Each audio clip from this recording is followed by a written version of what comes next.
Hey guys, welcome back to the channel. This is story about what if Kyuubi gives Naruto a Doujutsu part 1. Before I start, please do support for more amazing content and comments for part 2. Do consider to subscribe my channel and share my video to your friends and check out the description as well. Let's start the video. It was a cloudless night in Konoha, the village hidden between the leaves. Everywhere you looked you could see destruction. A few hours ago the village was attacked by a monstrous entity called a Bijou. This Bijou happened to be the strongest one, and went by the title Kyuubi no Yoko, nine-tailed fox. The stench of death rested heavily in the air around the ninja village, and its inhabitants who were busy counting the dead. The beast was defeated by the one ninja the village called Yandame Hokage, fourth fire shadow, Minato Namikaze, by sealing it inside a blonde newborn baby. The preliminary death count had just came and delivered to the council presided by the same Dame Hokage, Sarutobi Hiruzen, third fire shadow. The council was assembled to determine the newborn's fate. Burn him. Burn the demon. He injured my husband and killed so many others, screamed one white-haired but young woman. Counselor Haruno, for the 15th and final time, we are not gathered here to decide if to execute the boy, but to find a good solution about his placement. If you can't get this through your thick head, then stay silent, leave or be executed. This is your last warning. And with that the aged Hokage released a lot of killer intent, almost making the woman faint, but she wanted to protest until two Anbu, one with a Rhea, dragon-shaped and one Inu, dog-shaped masks appeared from the background shadows and moved their blades near the neck a hair's width from the skin. As you can see, my word will be respected in these proceedings. Besides, I can give you 3 good reasons to ignore your requests. One is that Minato desired for this child to be seen as a hero and jailer of the Kyuubi and not as the demon incarnate. You disrespect his sacrifice to this village and to you indirectly by trying to have this boy killed. 2 would be the fact that the civilian council has no power over military matters such as execution. And his words were interrupted when an aged but not too old man with white long hair, red paint marks on his face, and a huge scroll on his back split the doors open and stomped inside. Jiraiya, what is the meaning of this? Asked Hiruzen. I came to give you an even better reason, number 3. He then turned to the council. Because if anything happens to this boy, consider me and my spy network an enemy of the leaf, he proclaimed. The room was in an uproar. Why would one of the Sannin declare war on the village if something should happen to some random brat? Jiraiya-sama, why would you go so far to protect this boy from harm? He is nothing but a monster. A random civilian council member protested until he was silenced by a 2 kunai grazing each side of his head and a third near his jewels. I will not let you accuse this boy unjustly like that, growled Jiraiya. Unless you say that you are a seal master greater than Minato or myself. I examined the seal and it is flawless. Unless you decide to insult my students, your Yandame Hokage, and the world's greatest Fuin expert's memory and the Shinigami, a freaking god, you will all shut up and be quiet unless you have a good idea about this child's care or are spoken to, yelled Jiraiya with loads of killer intent, knocking out 2 civilian members. The Sannin coughed to clear his throat. Now that discussion is over, let us get back to the matter at hand. This boy needs a family to care for him. Will anyone here take the boy to be raised? Everybody turned their stare from the aged Hokage, until one old man who looked more like a mummy than human with his bandages covering part of his face, one eye and having one other arm wrapped around his waist in bandages, raised his hand. No, Danzo, I will not let you have the hero of our village to turn him into a mindless killer. He is destined for greatness, and will not become a pawn in your schemes. Sandaime stared at the old warhawk when this one lowered his hand and clicked his tongue. He then looked at the other members of the Konoha Council, and was utterly disappointed. Is this the behavior befitting of the villagers the fourth gave his life for? I am too old and must still look after this village, and my wife is dead, but my heart weeps that I could not take him in. Jiraiya must maintain his spy network as this village's one and only spy master. Now tell me, what is your excuse? The old fire shadow growled at the people in front of him. Hyuga Hayashi was the first to answer. I understand, Lord Hokage, as I too would love to take the boy that my closest friend Minato proclaimed a hero, but in my household he would be tortured by his peers and he himself would not understand why, not only because of the Bijou but also because of our eyes. I honestly apologize to both you and Minato. The head Hyuga then sat down after bowing deeply. Understandable, as with all clans who poses Kekkai Genkai or secret jutsu, said Hiruzen, turning towards the civilian part. Do I even need to ask? The counselors still looked away and were silent. Well? Sarutobi screamed.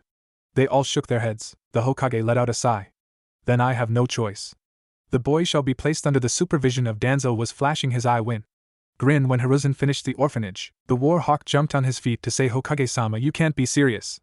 He must be properly trained to control the beast within him. The boy shall be trained. Danzo, the mummy's eye widened, if he chooses to join the academy at the right age. I will not argue this further with you. Stand down or I will charge you with treason and insubordination. The old man was on a roll with Danzo, who sat down at the sound of that warning. I declare this meeting and its discussions highest S-class secret. You will not be allowed to talk about it under penalty of death.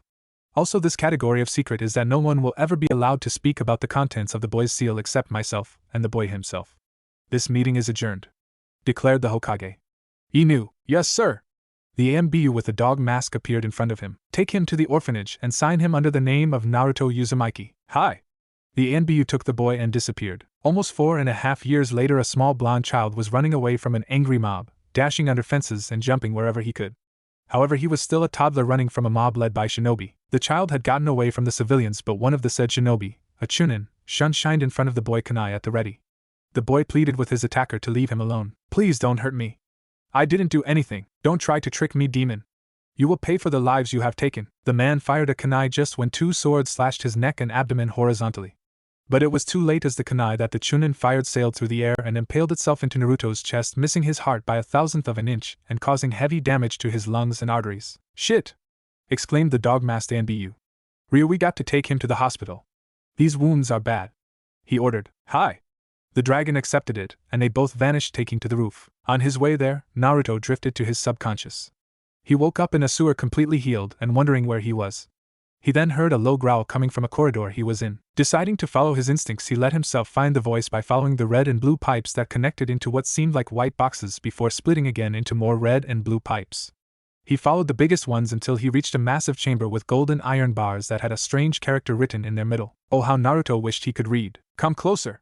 The darkness behind the bars ordered the boy in a low and soft growling type of voice. He did so until he was a few feet from the bars. Then out of the darkness 2 red eyes appeared that looked like they will burn into your soul. Who are you? Asked Naruto as if he was mesmerized by the strong eyes. To you or me, those eyes would have spelled evil right away, but the boy was no stranger to hiding your feelings even at such a tender age. He saw something else in them, sadness and regret. All of a sudden a figure stepped out into the light that looked like a gigantic fox. Take a guess. It answered and flashed his tails in the air, 9 in number. The boy's eyes widened and he lost a shade of color in his face. Kyuubi no Yoko, that's right, Kit. The fox smirked. Where are we? And why are you here? The Yondaime Hokage killed you.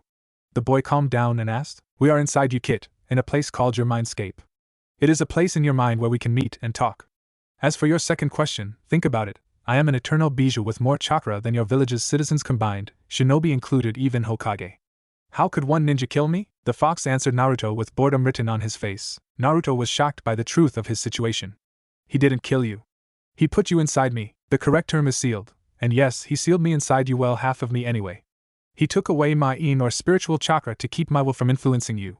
The Kyuubi was a little angry at the Hokage's transgression, but also carried respect into his eyes at the recollection of the memory. Not that it would do much good. I know how his people treat you, Kit. Release me and let's have our revenge. Snickered Kyuubi. No. I don't want revenge. I only wanted to know why they treat me with fear and hatred. I don't want to destroy the village. How could I be Hokage without Konoha? Smiled the blonde, but his expression changed immediately to an emotionless one. Why? Naruto asked, looking at the huge fox but not at his face. The beast raised an eyebrow. Why did you attack Konoha years ago? What did the village do to you? The boy completed his question, staring directly into his prisoner's sight. Well, I was bored and wanted to have some fun.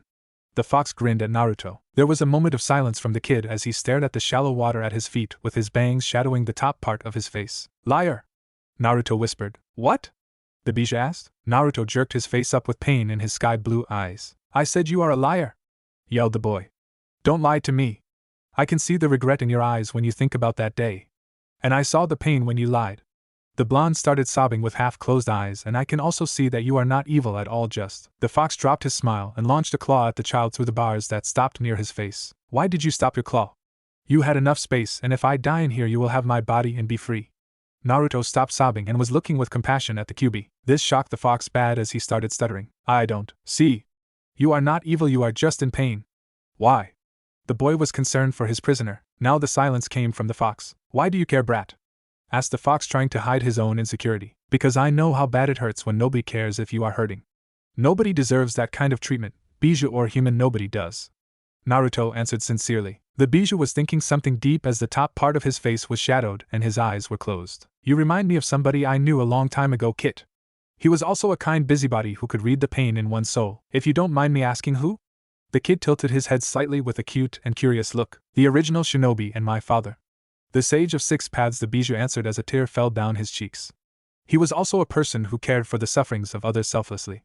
He created jutsus to help the suffering and the weak, and as a result of his battle with my mother, He created me and my 8 other brothers. Naruto listened to the fox in wonder. My mother was a titanic demon called the Kyuubi, 10 tails.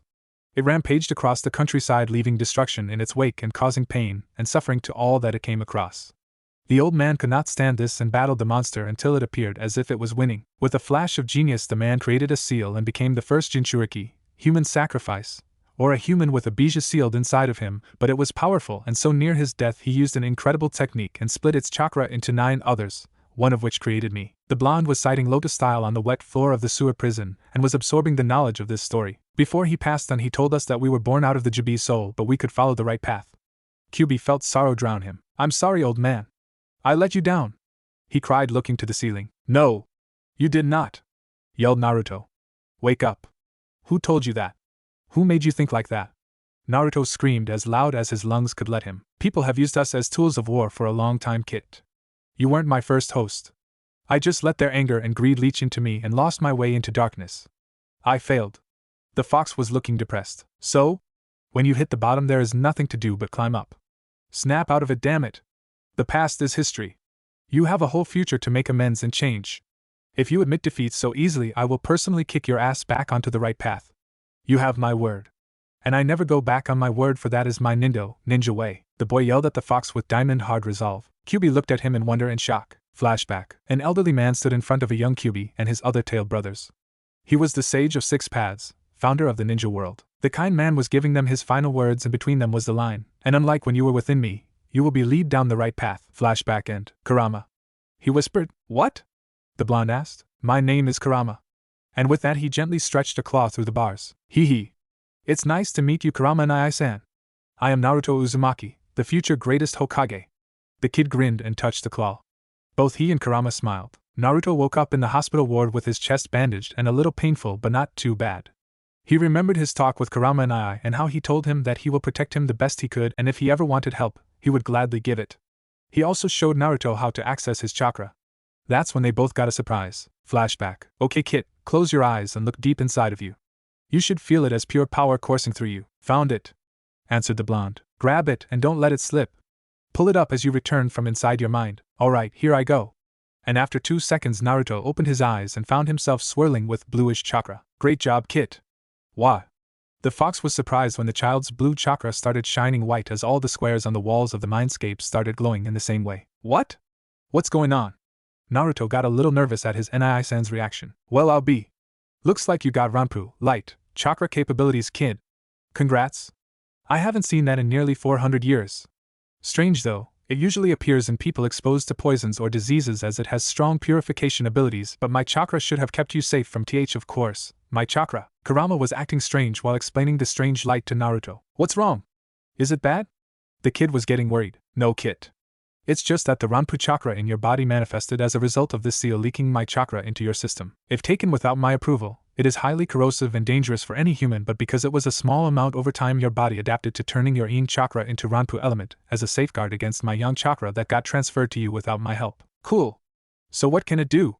The child was getting excited. Like I said, it has powerful purification abilities in the form of energetic radiation. You can heal any disease and neutralize any poison in your own body as well as other people.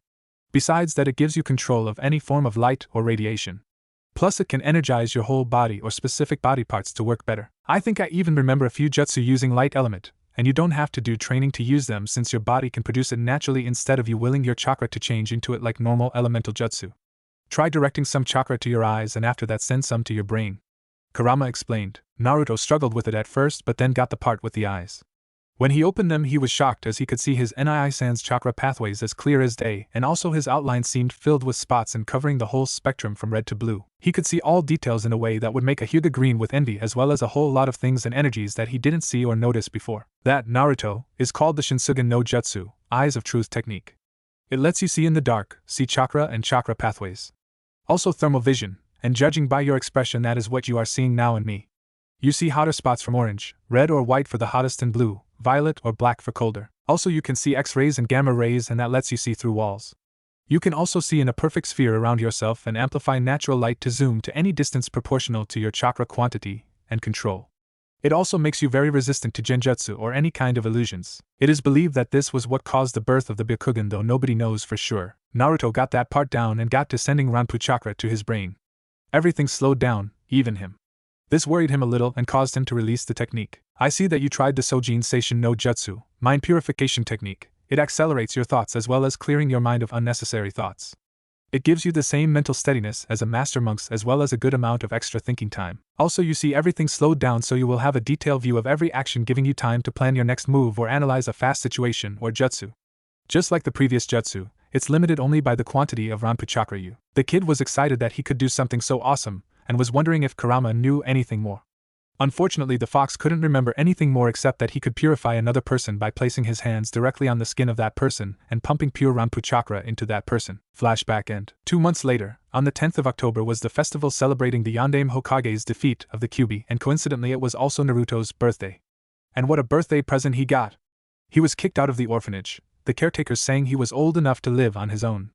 And by live, she really meant and hoped die. For the next 4 months and 3 weeks he managed to survive, during which, when he fainted from hunger, he was found by Ayam and her father Tuchi and given his first ever bowl of ramen. Besides saving him from death, he fell in love with the stuff. They also notified the Hokage, who turned the caretakers at the orphanage into weekly practice dummies for Ibiki, also known as the sadist, head of the torture and interrogation division, and Enko, his second in command. Sarutobi also gave Naruto an apartment in the slums, as this was the only place that accepted him. Later that day he went to the woods to train his Shinsugen and Sojin Seishin. He was making good with this since Kurama stopped sending his will with the Biji chakra that leaks into the boy due to the seal. This cured his chakra of instabilities since the blue one stopped fighting the red one, giving him a boost in stamina as well. The blonde then noticed a small girl 150 feet away from him, using his Ranpu-empowered eyes, about to be attacked by a bear. He took off in her direction to help her, but when he got close enough to hear her, he saw a beautiful woman rushing to her side. She was dressed in a light sky blue kimono with white rose patterns on it. She had silky dark blue hair that reached to her waist, with 2 bangs on each side of her face. And what he noticed the most was the fact that she had the same milky white eyes that the little girl had. But her eyes had pupils compared to the girl, and some veins were bulging out around them. She ran towards the bear at high speed, and Naruto activated his 2 Ranpu jutsu on instinct, and watched how she got into a stance with her feet spread apart, left in front of right. Her left arm was stretched a few inches above the left foot with the palm facing the sky. Her right arm followed the same line that her left created and was higher above her right leg since her torso was bent towards the front. The boy noticed that in each of her hands, the index and middle fingers were grouped together, and were stretched more than the others. He also noticed how chakra formed a sort of sharp tip or needle on the tips of the said fingers. The woman then leapt at the bear, yelling Hack Rokujian Sho, 8 trigrams, 64 palms. Naruto's eyes widened as she saw her hitting the bear's tenketsu, chakra points. He knew about them because Kurama told him all about the chakra system during one of his visits to his Mindscape. 2 points, she said, and struck 2 tenketsu. 4 points, and struck another 2. 8 points. Another 4. 16 points. Closing 8 more. 32 points. She hits 16 more. 64 points. She finishes with the 32 last hits. Naruto was mesmerized by the movements as they flowed with grace and power as well as speed and precision. If he didn't have his jutsus on, he would have seen only a blur, but with them active the action was engraved into his memory. The woman then relaxed and her eyes lost their pupils, deflating the blood vessels near them. She then turned to her daughter. Naruto saw this and took it as a sign to scram. A week later he found himself practicing in the same woods again. He didn't even notice it was late. In the village there was another festival to celebrate the signing of the peace agreement between Konoha and Kyumogakure, village hidden in the clouds. There was a huge procession earlier as the head Kyumo-nin entered in front of the cloud delegates. For Naruto this meant more noise, more smells of cooked food late into the night, and especially more drunkard avengers against the demon. He was resting a little with his Shinsugen active when he noticed an unknown presence sneaking into the Hyuga compound. He hid inside some bushes. Moments later that same shinobi came out with a bag that contained the girl he saw a week ago. Kidnap, he thought.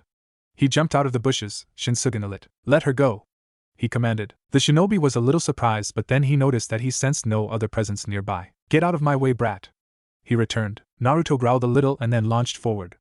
I said let her go, the boy spoke, jumping to punch at the guy in the face. The man simply evaded and sent a strong kick to Naruto's abdomen that caused the boy to spit blood and fly 15 feet away. Kit, use my power, Kurama urged the boy. The blonde then felt a huge amount of power surge through him and his body flashed with a thin aura of orange light. He then kicked his feet and blasted at the kidnapper with incredible speed and hit a pressure point that paralyzed the man, making him fall limp on the ground. He then checked on the girl, and when he noticed she was unharmed he let go of his Nii-San's chakra. Naruto then coughed blood and lost consciousness, falling face first into the ground. Just then Hayashi ran out the house and knelt near the 2 children, and 2A and Bu appeared near. Hayashi-sama, are you alright? We felt an unknown chakra spike somewhere around here. The cat-shaped masked Anbu asked the Hyuga head with a woman's voice. The man answered back. I felt the same spike as well, but when I awoke I activated my Byakugan and saw this boy fighting this man. I rushed out to intercept them, but by the time I got here both had passed out, said Hayashi, pointing at the two while making sure his daughter was alright. Isn't that Naruto? I know him because Hokage-sama has me guard him sometimes. The cat Anbu mentioned. The unknown is still alive. I don't know if that boy was lucky or aimed for it, but he hit a pressure point near the right shoulder and paralyzed him. He will come to in about 2 hours. And he reached for his mask. He pulled it off. It was the Kumo head Nin. What was Naruto doing fighting him here? Cat asked. Wait, Nico, cat. I can smell knockout drugs, said the second Anbu who had a wolf mask. What? Cat was surprised. They then checked the pockets of the Kumo Nin and found a small bottle filled with liquid as well as a handkerchief that gave off the smell. All three of them looked at the sleeping little girl and said in unison, kidnapping. Then Cat said, what's wrong with the boy? Hayashi activated his Byakugan and looked at the kid and then answered. He appears to be exhausted, has some internal injuries to his right lung and a broken rib that are already healing. It doesn't seem serious. I will bring this boy inside my compound to be looked after until he heals. You should take that scum to the TNI HQ. He then went inside the house. Hi. They both answered in unison and picking up the unconscious shinobi and disappeared. The next day Naruto awoke inside an expensive futon and an unfamiliar house. He jumped out of bed and noticed a sharp pain in his side.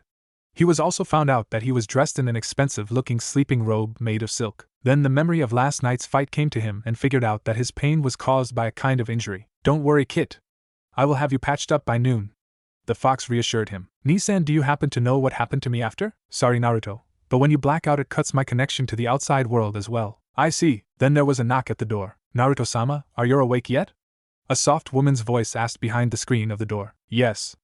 Could you please tell me where are we? We are in the Hyuga compound main branch house. If you can, will you get changed and follow me? Hayashi-sama wants to see you for breakfast. Sure. The blonde looked around but couldn't find his clothes. Sorry, but could you please tell me where can I find my clothes? Your clothes have been sent to be washed. As soon as they dry they will be delivered to this room. Until then feel free to use the clothes on the table. She answered. Thank you. Naruto got dressed in the white silk kimono with a high-quality black sash that was on the table, and walked out the door. He then saw the woman standing in a kneeling position, Saiza if I'm not mistaken. She was fair but not what you would call a stunning beauty, but she radiated a calming sensation. She had the same milky white Byakugan as the rest of the Hyuga and was dressed in a simple yet expensive-looking kimono with a dark blue sash and had a long piece of white silk covering her forehead tied in a cute bow tie to the right of her head highlighting her dark blue hair. Follow me please, she said after getting up. Would you mind me asking your name, miss? Naruto said a little shaky, still nervous for being in the compound. I'm Hyuga, but you may call me Yuki. She smiled. Nice to meet you, Yuki-san. He bowed his head slightly. She did the same. Moments later they arrived at a large door, and Yuki said, Hayashi-sama, Naruto-sama has arrived. Send him in. Hayashi answered. She opened the door and Naruto entered. The door closed behind him and the boy noticed that he was in a big dining room with Hayashi in the center of what looked like a group of old Hyugas. Except that to the man's right stood the same woman that defeated the bear and to his left stood what looked like a clone of Hayashi, only that he was wearing a Konoha Nin's Hitaiite headband. Naruto stood standing 2 steps away from the door. Kurama had taught him proper etiquette when dealing with nobles. One of the rules was to never do something if they don't invite you first. Please sit down and eat. The head Hyuga invited Naruto. Thank you, sir. Naruto bowed and took a place at the table, but before he ate he had to ask something. Thank you once again for inviting me, Hayashi-sama, but I must ask, why are you doing this for me? He asked, hoping he wasn't rude. Is it that odd for a father to offer a meal to his daughter's rescuer? You are only 5 years old and yet you have received internal injuries fighting for my girl's safety. I would like to thank you and offer you a room to stay here until you recover. Naruto blushed and looked in his lap until he hears a kind and loving voice. And I would like to thank you as well. You risked your life for a complete stranger, and that is a very commendable action, said the beautiful woman next to Hayashi. It was nothing. Forgive me, but who are you? Oh my, forgive me, I forgot to introduce myself. I am Hinata-chan's mother. My name is Hyuga. Just then she was interrupted by an old man at the end of the table. Never. I will not allow that demon spawn to desecrate our clan's name even if I die fighting. And with that he charged at Naruto with his left hand forward and his right cocked back. Naruto activated his Shinsugen, Sojin Seishin, and drew on the Biju's chakra, barely dodging that man's Juken strike. Shit, he really is trying to kill me. There is only one thing I can do now, and I do hope it works. The blonde jumped back and flew through an open door into the Hyuga's backyard. He then proceeded to stand still with his eyes closed. The old man came charging at him, ignoring Hayashi's orders to stand down. He then fired a palm full of chakra at Naruto. Naruto spun on his heel and avoided that strike, surprising everyone present. He was 3 feet away from the old man when he opened his eyes, and they were shining with an intense white glow. He then bent his torso towards the elder Hyuga and spread his legs, left forward with his arm above it, palm to the sky. The right side was a mirror image of his left, with the mirror being the boy's spine. The elder seemed to be frozen in place from the sight. A green yin-yang circle appeared with both of them in the middle of it, at the center of other concentric green circles. The blonde then said in a voice that lacked emotion, "You are within my reach, Hakyuken Nijuhachi Sho. 8 trigrams 128 palms." He then gathered Kurama's chakra to energize his body and blasted the senile old Hyuga's non-vital tenketsu. 2 strikes, 4 strikes, 8 strikes, 16 strikes, 32 strikes, 64 strikes. By now the old man was backed against a wooden training post that was being cracked by the intense chakra that went through the old man. 128 strikes, and with the last hit, the massive wooden post was destroyed and the elder sent flying to a wall, cracking it as he hit. He then fell limp and panting. After confirming his opponent's defeat, Naruto relaxed, allowing the Bijuu's chakra to recede. This made him wobble and pant as the strain of this energy on the boy's young body was a little too much for it to handle. Then he heard a thud. The blonde turned around and saw a lot of stupefied Hyuga besides Hayashi and his clone kneeling over his collapsed wife, both of them calling for a doctor. Naruto gathered what remained of his stamina and jumped to their side. "What happened to her?" the boy said as he dragged himself to Hayashi's side. The man was holding his wife's head as she was unconscious, breathing hard and sweating like she had a bad nightmare. "My wife has a sickness that causes her internal organs to poison her body, and it only gets worse whenever she is stressed or excited. The birth of our second daughter Hanabi made it worse to the point that she can die from just about anything that causes her surprised or upsets her. I tried to protect her the best that I could, but this event might just be." The apparently emotionless man felt a tear dripping down as he closed his eyes and bit his lip. Naruto was torn up inside by this news. Even though he was defending himself, he was to blame for this as well. And she was one of the few people that looked at him kindly and even appreciated him, and she was now dying, slowly poisoned by her body. "Wait! Poison? That's it." The blonde remembered something. "Kurama," he started mentally shouting. "What is it, Kit?" The fox responded. "Please! Give me all the power you can," answered the boy. "What's wrong? Ask me later, now please." "Okay." Naruto felt power rising up from within him. He started glowing, being covered by an orange aura that looked a lot like flames. Think chakra cloak, but make it more transparent and less obvious, making some of the Hyugas present take a step back. In one swift motion he exposed the collapsed woman's abdomen and placed his right hand on it and his left on her forehead. Hayashi almost backhanded him. How dare he disgrace his wife? Has this boy no shame? But the man then noticed the boy's hands glowing intensely white that made it difficult to look at them. The hands glowed even brighter, and the light extended from his hands, slowly covering the woman's body. Hayashi then noticed that the color in his wife's cheeks was returning, and her breathing was returning to normal. She was calming down. Intrigued by this change, the man activated his Byakugan and watched as the white chakra flowed through his loved one's body, removing any harmful substance from her bloodstream, energizing her as it passed through her organs. When this was finished, the woman lay peacefully asleep and Naruto passed out from exhaustion. "Nisama, honorable brother, what happened?" Hayashi's clone asked. "Hizashi, this boy that chakra cleaned my wife's body and strengthened her. I don't know how, but he purified her blood and saved her life. He passed out from the strain. Take him inside to rest and have someone watch over him," ordered the head Hyuga as he picked up his sleeping wife bridal style and took her inside the house. "Hi!" Hizashi answered and moved to the boy, lifting him up in a similar manner. "I don't know how you did it, kid, but you earned Hayashi's gratitude twice now," he whispered to the blonde. The blonde responded, "Yuki-san." The man realized what the boy was saying.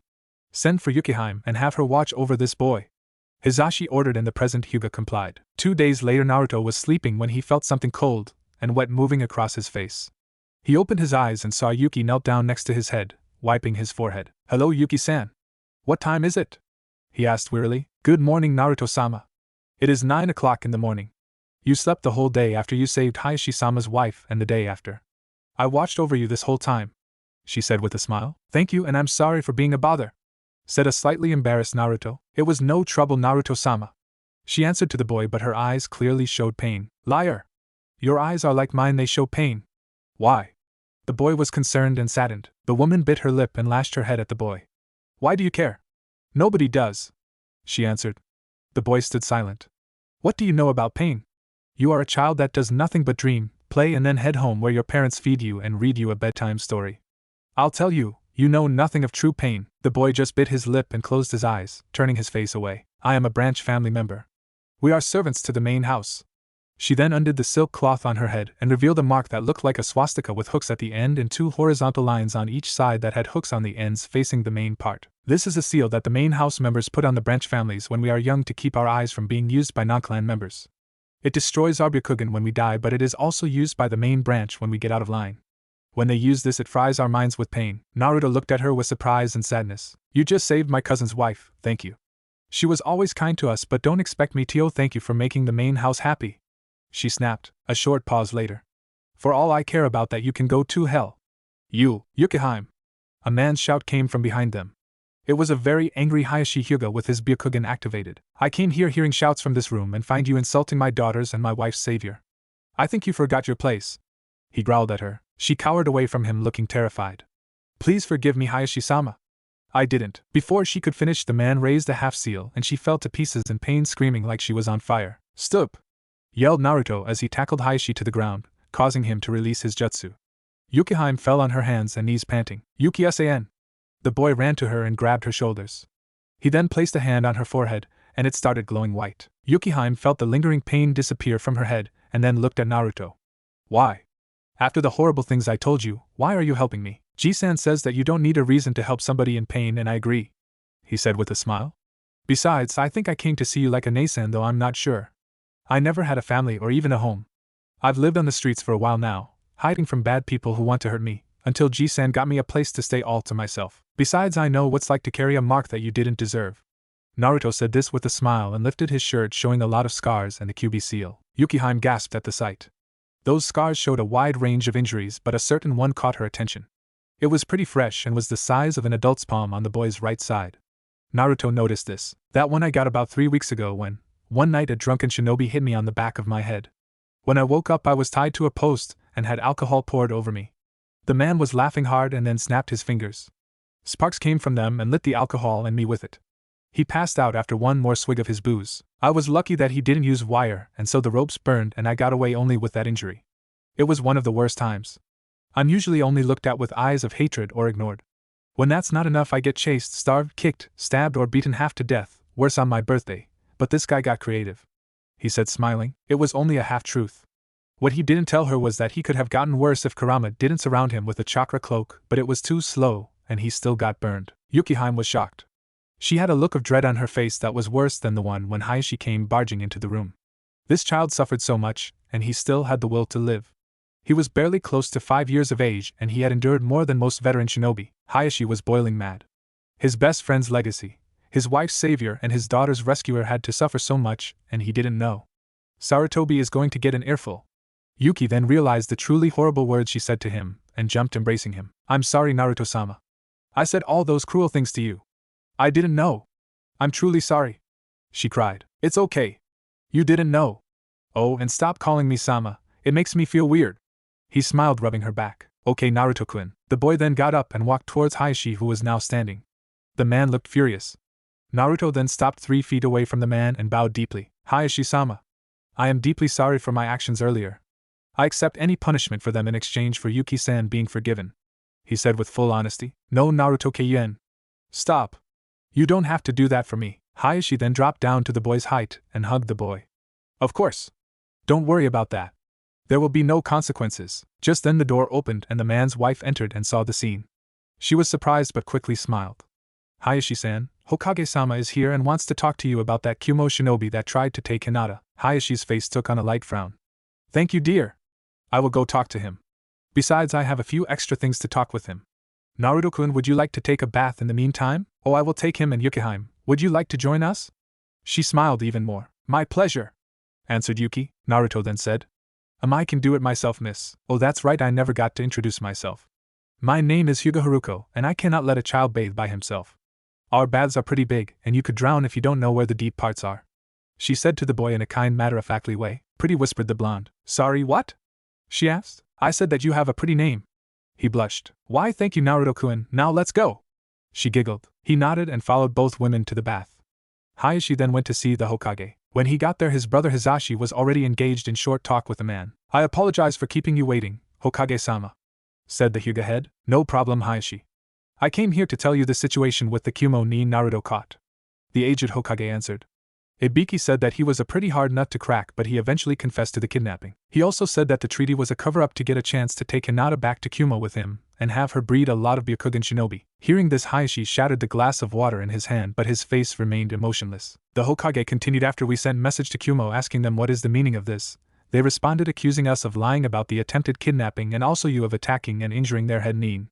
They first asked for your head, and at the sound of this Hizashi, who was sitting at their side, cringed and whispered, bastards. Both Hayashi and the Hokage looked at him, but then the village leader continued but backed down as soon as they received the filmed confession from their ninja as well as the news that it was not you, but a 5-year-old boy was the one that beat one of their best shinobi. I guess they were quite embarrassed. All men in the room smirked. Sarutobi then asked, speaking of which, where is Naruto, and what is he doing? Making Hayashi cringe and answer, Hokage-sama, you don't need to worry about the boy. He is here and is now taking a bath with my wife and his attendant. We are looking after him. The Hokage smiled, which is not what I can say about your part. The Sandaime dropped the smile. What do you mean, Hayashi? The Fire Shadow asked. I mean, Hokage-sama, exactly what you heard. I just found out that he is tortured and that there are attempts at his life on a daily basis from the village. Weren't you supposed to watch over him, Hokage-sama? But I do, Hayashi. Then tell me, Hokage-sama, why was the boy nearly burned alive 2 weeks ago? Hiruzen's face went white. What?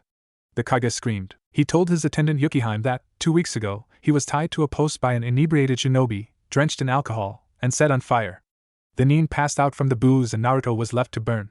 He was lucky that the ropes burned before he could die, and then I saw the unmistakable palm-sized burn scar on his body, next to others that showed cuts, burns, whippings, stabbings, brandings, and many others. And these are the visible ones. If he didn't possess what he did, he would have died a long time ago. Now tell me, Hokage-sama, how could you let this happen? Hayashi flared. Hizashi and Sarutobi felt like throwing up.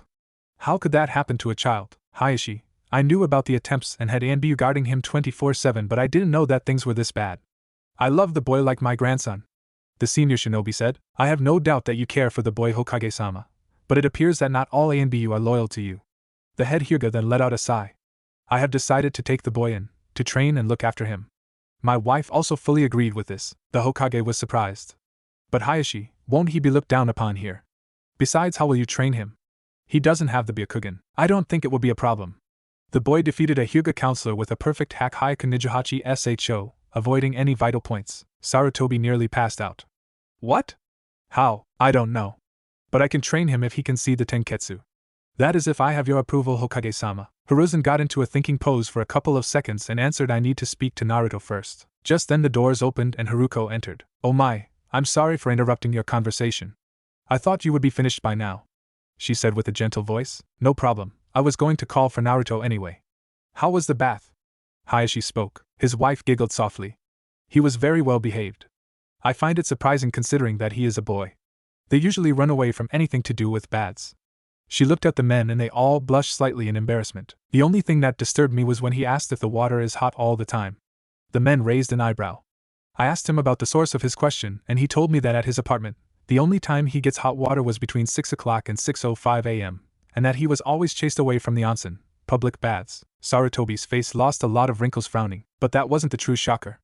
I almost fainted when I saw his body, she said, looking to the floor. His whole skin was a canvas painted with scars.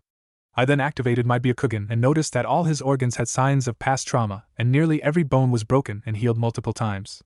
He is also slightly malnourished as a quarter of his ribs are visible through the skin. At his age they should not be like that, but he has absolutely no baby fat. I asked him if he was eating well and he told me that most of the time he eats only ramen since most stores chase him away, or they overcharge him for expired food. The Hokage was now clenching his fist so hard that his fingernails drew blood. Ibiki will be busy for a while. That shocked me, and so my illness began to accentuate while holding him in the water, with his back facing her. I nearly passed out, but he noticed this and used his power to help me. He started panting a little and then his stomach growled. I remembered that he had not eaten in 2 days, but he was still doing his best to help me even though he barely had enough energy to walk. I sent Yuki to bring him something to eat.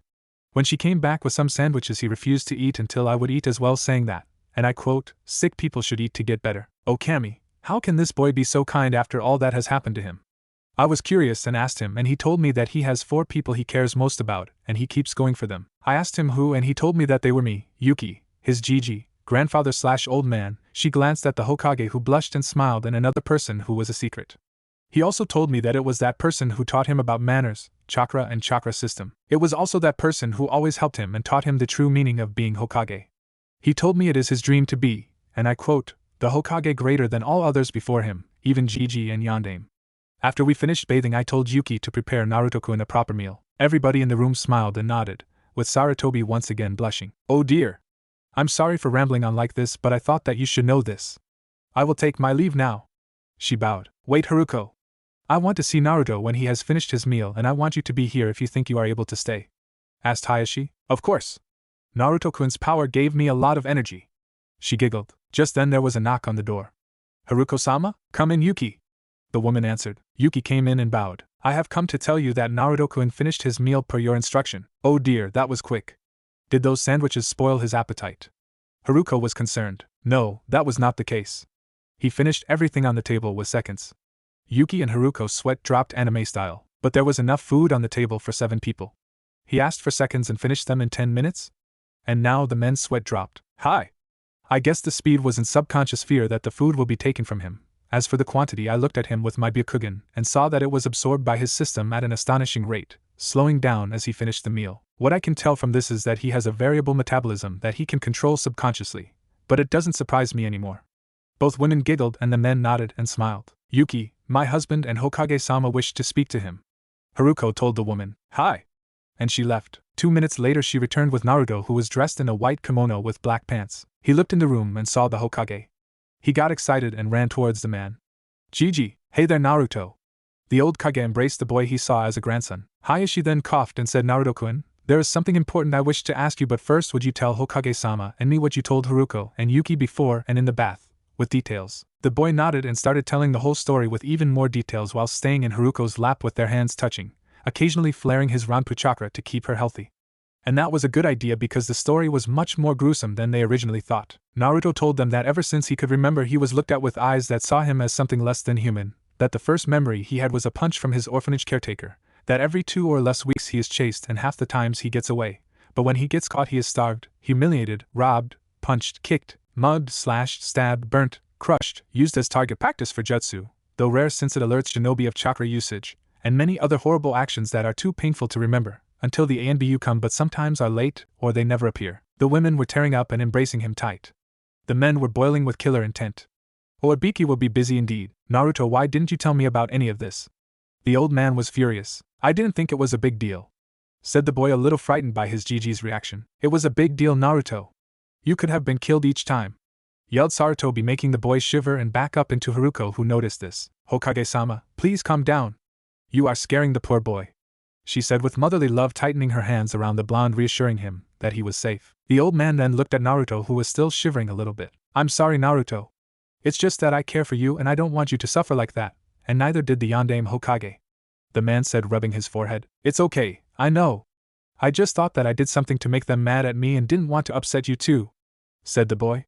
Sarutobi felt his heart split in two. From now on, don't keep things from me like that, okay? He said, smiling at Naruto. Yup. The blonde showed his foxy grin. Other than that, what can you tell me about these abilities of yours, like what they do and who taught you how to manipulate chakra? The man gently smiled at the boy. Kurama and I-san did. Oops, he said, looking away. What's the matter, Naruto? Who is Kurama? The man nervously asked. Am I not supposed to tell anybody? The kid fidgeted. Why is that? Well, every time somebody mentions about it they get shushed immediately, saying something about a law.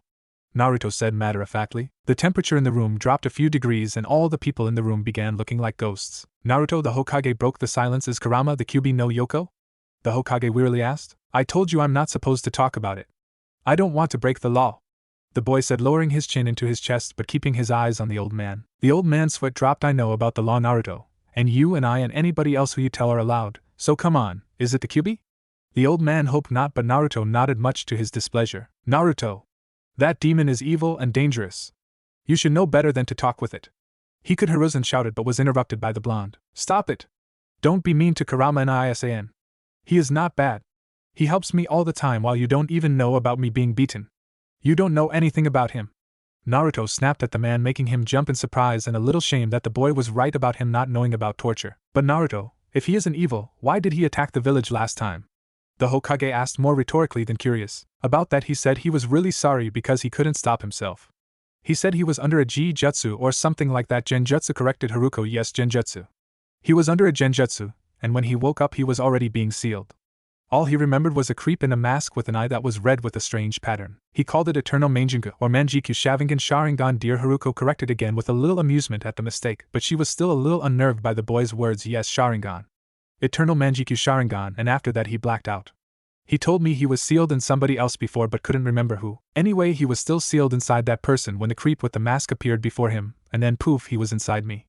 Naruto, answered the man. Sarutobi Hiruzen felt like he lost a couple of his few remaining years. If this was true, it meant that not only an Uchiha would be responsible for the destruction from 5 years ago, but also that the fox was genuinely helping Naruto. Naruto, are you sure that he is not lying to you? The Hokage said in a softer tone. The boy nodded violently. He is not lying. I know how eyes of a person that lies look like. Excuse my rudeness, but I can vouch for that. He also saw through my lies. Yuki spoke, a little embarrassed. How can you tell, kid?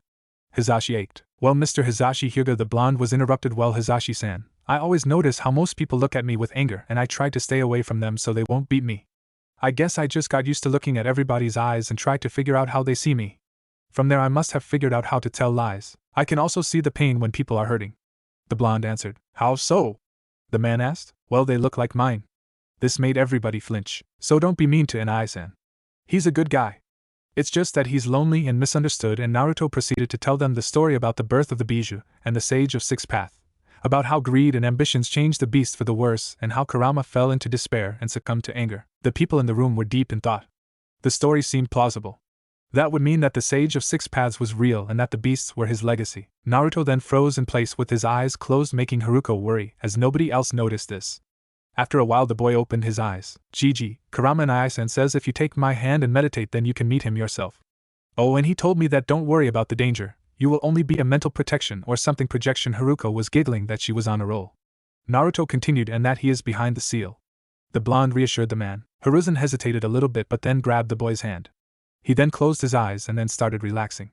He felt drawn into the boy and then found himself in a place that was slightly damp and dark. I looked like a small corridor with the floor wet by an inch of water, and had pipes of red and blue that were connected by white cubes. He then heard Naruto calling for him. Gigi, over here. The voice came from one of the ends of the corridor, that was illuminated, and showed the boy's figure in shadowy outline. The man walked in that direction until he clearly saw a smiling Naruto. The aged man relaxed a bit. Nice place you got here, Naruto, he said with a bit of sarcasm and sadness. You should have seen it a month ago. It was a sewer, the boy responded. He then grabbed the Kage's hand and told him to follow. They walked towards the light and then entered a large illuminated room that had the same wet floor, but you could not see the ends of it except for two large golden barred doors with that had a paper with the kanji 4 seal in the middle where the lock was. You could not see initially inside because of the shadows, but as you got close you could have sworn that on the other side was another dimension, as it had a grassy ground instead of the water that the blonde and the Hokage were walking on. Ni-san, we're here, said a happy Naruto. I see you brought guests, Kit. 2 of them. The Bijou smiled. Naruto and Hiruzen looked back and saw Haruko standing there looking confused. Oh my, why am I here?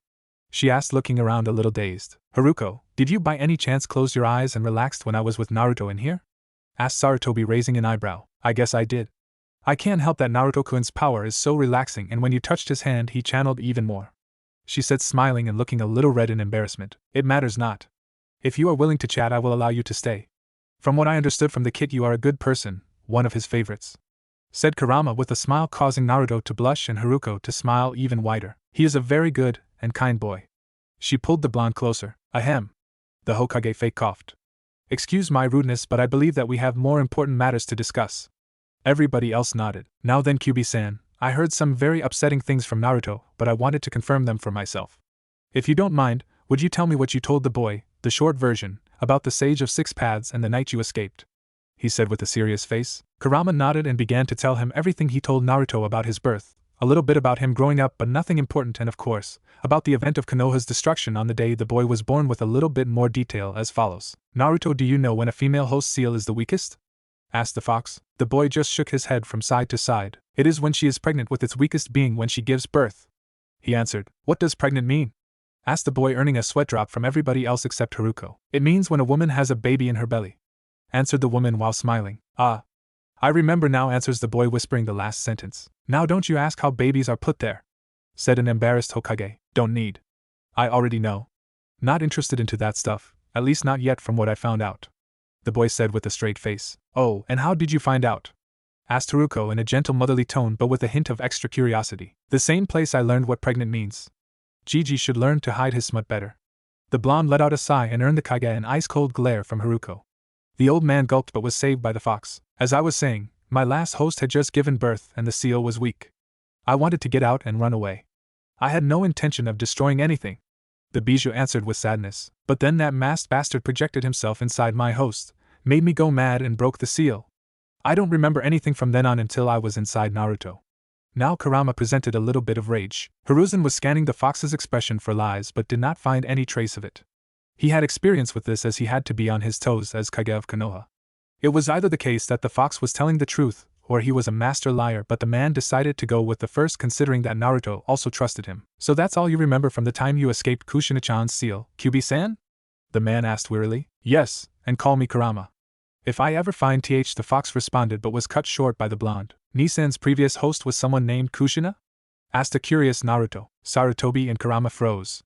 The tongue slip put the old man into a difficult situation. I remember that girl, answered Haruko. She was such a hothead. I guess that's why she had red hair. She giggled. What do you mean, Haruko-san? The blonde asked. The woman continued. Well, she was tomboyish, had red hair and a really nasty temper. I remember that when she first transferred into our class she was first called Tomato because her hair and because she was a little chubby and was laughed at.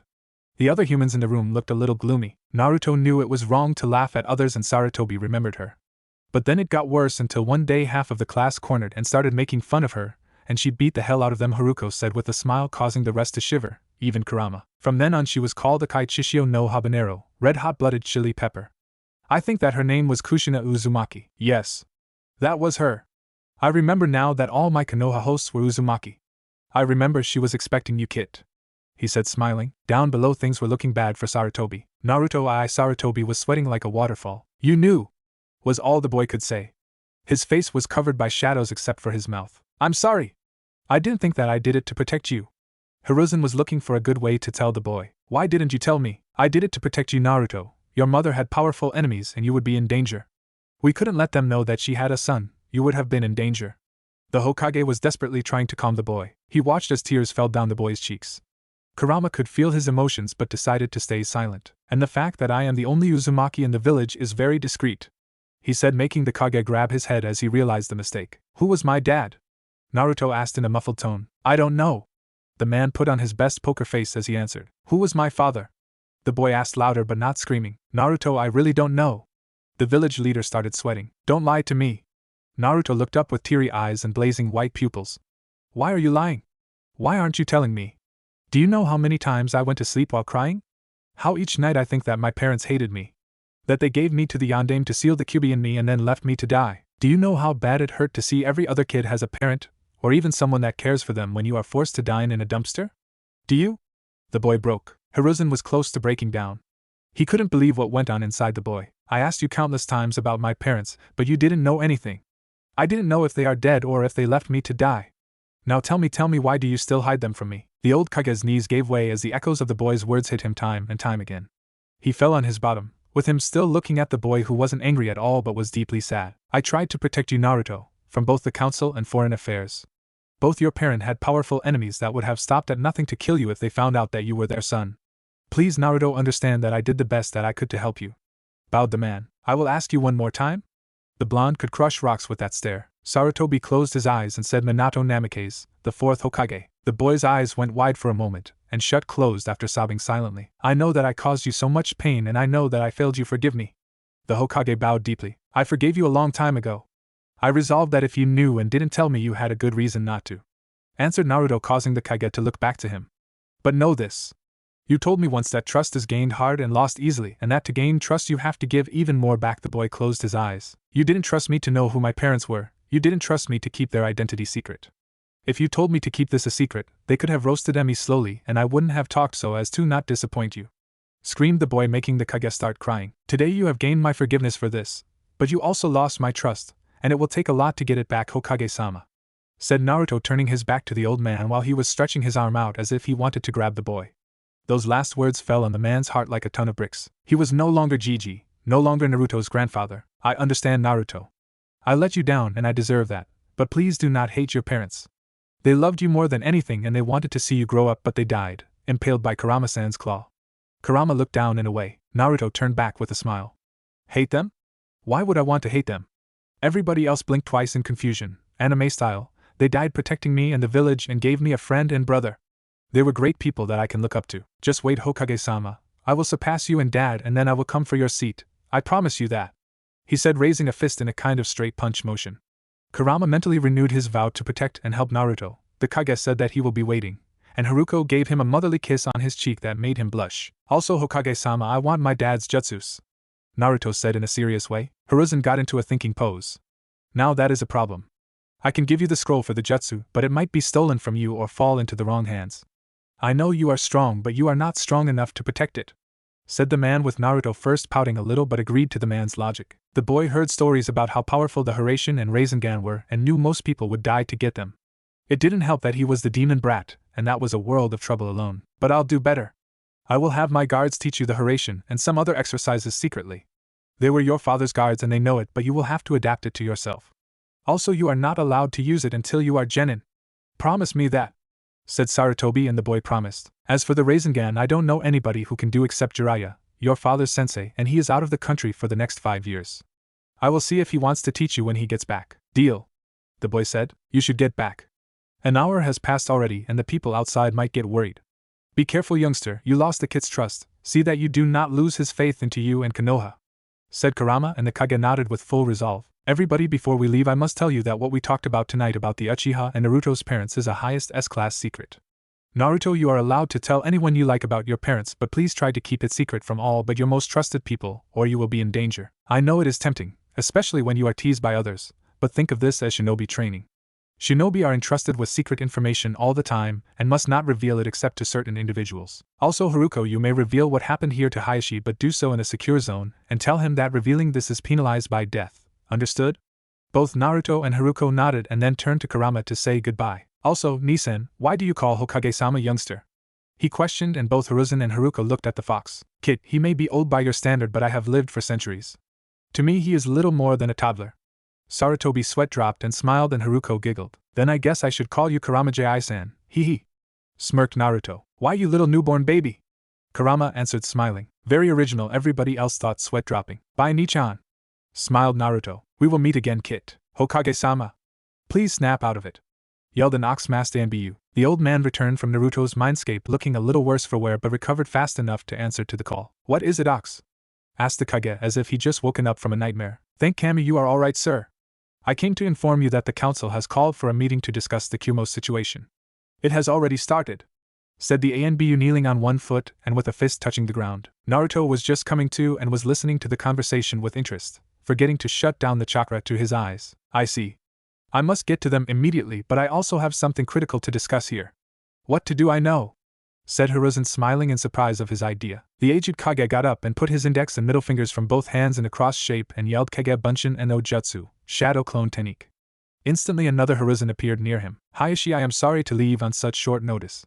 I gave Haruko permission to give you all the information that I have acquired here, but note that it is an S-class secret punishable by death. I will leave my clone here to talk to instruct Naruto on some small things like Kage Bunshin no Jutsu, no Jutsu and various. Sarutobi stopped his matter-of-factly style speech and froze in place, looking at Hayashi, who had his eyes as wide as a saucer's and was sweating lightly. Hayashi, please tell me it is not like what I think is, begged the frozen Kage, /N on a stick. I am afraid I cannot lie, Hokage-sama, said the man, dropping his head and closing his eyes. Hiruzen let out a sigh and turned around to see 10 identical Narutos smiling at him. Hey Hokage-sama, this is so cool, all boys said at once. Hayashi noticed the change in the way the boy addressed the man, and while he was happy that the blonde was giving the proper respect to the village leader, he couldn't help think something was wrong but kept his curiosity to himself. Naruto, how did you? The Kage was stopped by the Anbu. Hokage-sama, the meeting, we must go now, said Ox, who was just as curious but kept his cool. The Hokage let out another sigh and left with the agent after saying goodbye but leaving his own clone behind. Naruto, when and how did you learn that jutsu? The clone Kage asked. Just now, and since I forgot my Shinsugen no Jutsu active and saw you do it. Normally I would have to practice to get this right, like with the 8 trigrams 64 palms and 8 trigrams 128 palms, but this jutsu was pretty easy, and remember that in the original Naruto learned this jutsu from a scroll with nobody to show him how, tired after running from shinobi, and in a couple of hours, and now he saw how chakra moved, he has a little better control and saw an example in front of him. Naruto, are you alright? Asked the worried old man. Sure. Why wouldn't I be? The boy cocked his head to the side in a cute manner. Because this jutsu is a B-class kenjutsu that can kill you if you make too many clones. Even I become tired if I make that many clones. It takes a lot of chakra out of you. The Kage answered. Oh, then it's no problem. I saw with the Shinsugen that I have more chakra than most ninja with those green vests. I think that they were called Chunin. Also, an Aichan fills my chakra when I use mine, so I don't get really tired unless I use it too fast or in one go. He said with a smile. The old man lost a lot of Winsai and Ji today. They are called Chunin, Naruto. And if that is the case, I will teach you how to use the jutsu properly, but promise me don't go overboard with these techniques at least until you get your Hitite. The man asked Naruto, giving up trying to argue with the boy. The blonde happily nodded. I'm serious, Naruto. If you feel even slightly winded, wait for Kurama-san to fill you up again until you use it, unless it's in life or death situation. Promise me, the man said, grabbing the boy's shoulders. I promise on my Nindo, he said with a very serious expression, and dispelled the clones. That was as good as a lethal blood seal placed on the kid. He never went back on his word when he promised, even more so when he did it on his Nindo. Ahem, forgive my disrespect, Hokage-sama, but I wish to ask the boy how he learned my family's advanced taijutsu moves. Asked Hayashi. No problem, Hayashi. I'm also curious. Then they turned to Naruto, who was still holding Haruko's hand but was now standing up as her legs fell asleep with the boy sitting in her lap, so he wanted to let her recover. Naruto told them about the event 5 months after his birthday when, while practicing Sojin Seishin and Shinsugen, he spotted Hinata about to be attacked by a bear. He was about to jump in to help her when he saw Haruko floor the beast with the 8 trigrams 64 palms. My jutsus were still on, and I was able to see how she did it. It was like a beautiful and deadly dance. I tried to do it myself and got it down in 4 days. The boy flashed his foxy smile. After I got the basic movement, I just upgraded and finished just as that bad man was taking the girl. He said with a cute expression between pout and anger. Hiruzen was wiping the floor with his jaw. Hayashi was about to slap himself to wake up. Did this child just learn one of their most advanced moves in 4 days without instruction or background and recreated its more powerful variation in 2 other days? How much talent did this child have? He was even more convinced now to take in the boy for more reasons. One being that he could be a great addition to the clan's friend list, and the other being that he didn't want the boy to teach more ruthless people the Juken's fighting moves and weaknesses. Haruko, on the other hand, was blushing a little. After all, Naruto just complimented her movements that day and was also a little honored to have been the boy's first sensei, teacher, even if unofficially. She giggled. Oh my, Naruto-kun, I'm not that good. Yes, you are. You moved like a flower in the wind. If I wasn't using Sojin Seishin, I wouldn't have seen any movements. I was lucky, he chirped. Haruko blushed even further and hugged the boy. Well remembered that one, Naruto-kun. That's how mothers get when defending their babies, she said, but realized the mistake, feeling the boy's chakra getting restless through her hand. That's how I would like to be for you, she said, smiling at the boy, who instantly jumped up in surprise. What do you mean? The boy was still a little upset but was more than curious to hear her out. Well, asked Hokage-sama, after he finishes explaining the shadow clone. I'm sure Hayashi told him what I mean. She put a finger on her lips, in a I'm not telling pose, and the other hand on the blonde's cheek. Naruto turned to Hiruzen, pouting a little but with stars in his eyes. Ahem, as I was saying, Naruto. The Kage Bunshin is an advanced kenjutsu that is used mainly for espionage. The professor started his lecture, but Naruto raised his hand school style. It means spying, dear, answered a smiling Haruko, and the boy dropped his hand. The Hokage then continued, it is used for spying because it creates an identical, that means exactly like the original, clone of the user. After it is dispelled, it transfers, that means it sends the information it learns back to the user. He tried to explain it so that a child could understand but failed. Naruto was looking like a student the night before the exam with a "the fuck is this shit" expression. The Kage rubbed his temples. Let me explain, Hokage-sama, chirped Haruko. Naruto-kun, do you know what movies are? The boy nodded. Well, imagine that the clone makes a movie of what he goes through, and when you dispel it, that means stop using it and send it away. At that moment it gives you the movie of what he did, or learned, back to you so you can play it in your mind, she explained in a motherly manner. Oh, so that means I get its memories when I disp send it away, right? The boy said with wide eyes of understanding, looking at the Hokage. The men's sweat dropped and Hiruzen asked Haruko, how did you do it? He said, disappointed in himself that even though he was the professor, he had a very hard time getting through to the child. She giggled and answered, you forget that I have a girl the same age and a nursing baby. The old man dropped his head between his shoulders. Being the Hokage, he had left his wife to raise their kids, so he was lacking in this department, but recovered quickly and turned to Naruto. So do you understand the shadow clone now, Naruto? The boy nodded. Good. Now before we get to the main topic, I want to ask you about your abilities. He looked at the blonde with interest. Naruto told the man what Kurama told him about his Ranpu chakra and its offspring jutsu, the Shinsugen and the Sojin Seishin, as well as the chakra's restorative powers. It is a wondrous power indeed, said Hiruzen, with Hayashi and Hizashi nodding in agreement. It gives me an idea. Naruto, how would you like to learn medical jutsus? The word jutsu immediately catches the boy's interest. When you will be 7, I will have someone instruct you. The boy pouted at the fact that he had to wait since you will be busy using the Hiraishin as well as a surprise if you accept it. The boy tilted his head to the side and a question mark almost appeared on top of his head, causing Haruko and the Hokage to giggle. Well, we came down to the main topic. Naruto, do you want to live here? Said the smiling old man with a little suspense. Naruto had a clueless expression and a crow flew in the background even though it was nighttime by now. He then looked at Haruko, who nodded, and then at Hayashi, who did the same. I know that this may seem like a dream, but Hiruzen didn't get to finish because he saw Naruto in Haruko's arms sharing a deep embrace. I'll take that as a yes, said the Hokage. All right, I will make the necessary arrangements. I wish you all a good night, and Naruto, be on your best behavior. And poofed out of existence. Naruto got out of the embrace and walked towards Hayashi and his brother. He stopped 2 feet from their table and bowed deeply to the man. Thank you, Hayashi-sama, he said. The men smiled lightly but immediately went to their emotionless expressions. It was no problem, Naruto. I am sorry that my clan's laws and regulations forbid me from adopting you, but I can offer you a permanent guest position. But that is for the better, I think, since it will prevent some of the non-cooperative members of the clan to use the clan seal on you, said Hayashi, making his brother cringe a little bit. But please think of me as your father. I will also teach you the clan's juken techniques, he said, surprising Hisashi. But Hayashi-sama, aren't those techniques secret? Naruto asked. Well, there are some regulations concerning main family forms and branch family forms, but those do not concern you.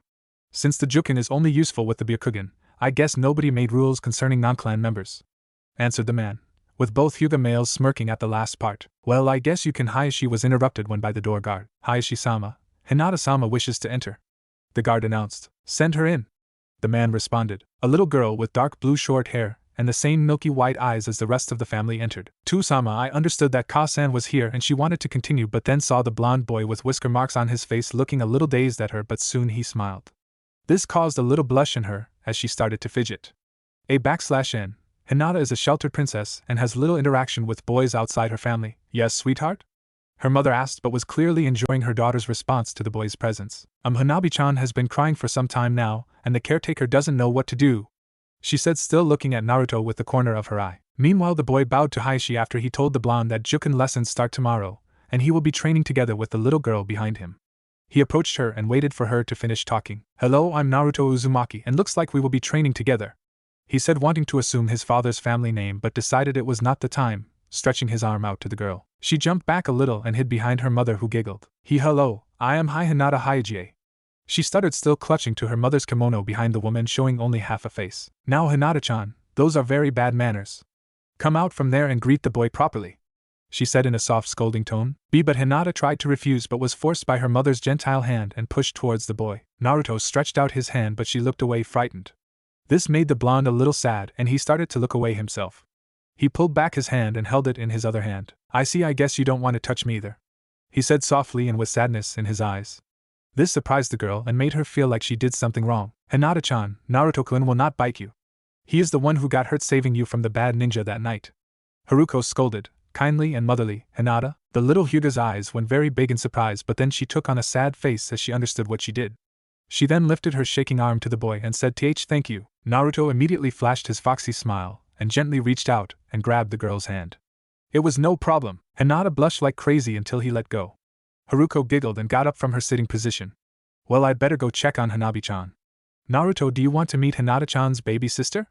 She said. The boy nodded and together with Hinata and her mother left the room after bowing to Hayashi and Hisashi, who nodded. Nisama, are you sure it's wise what you are doing?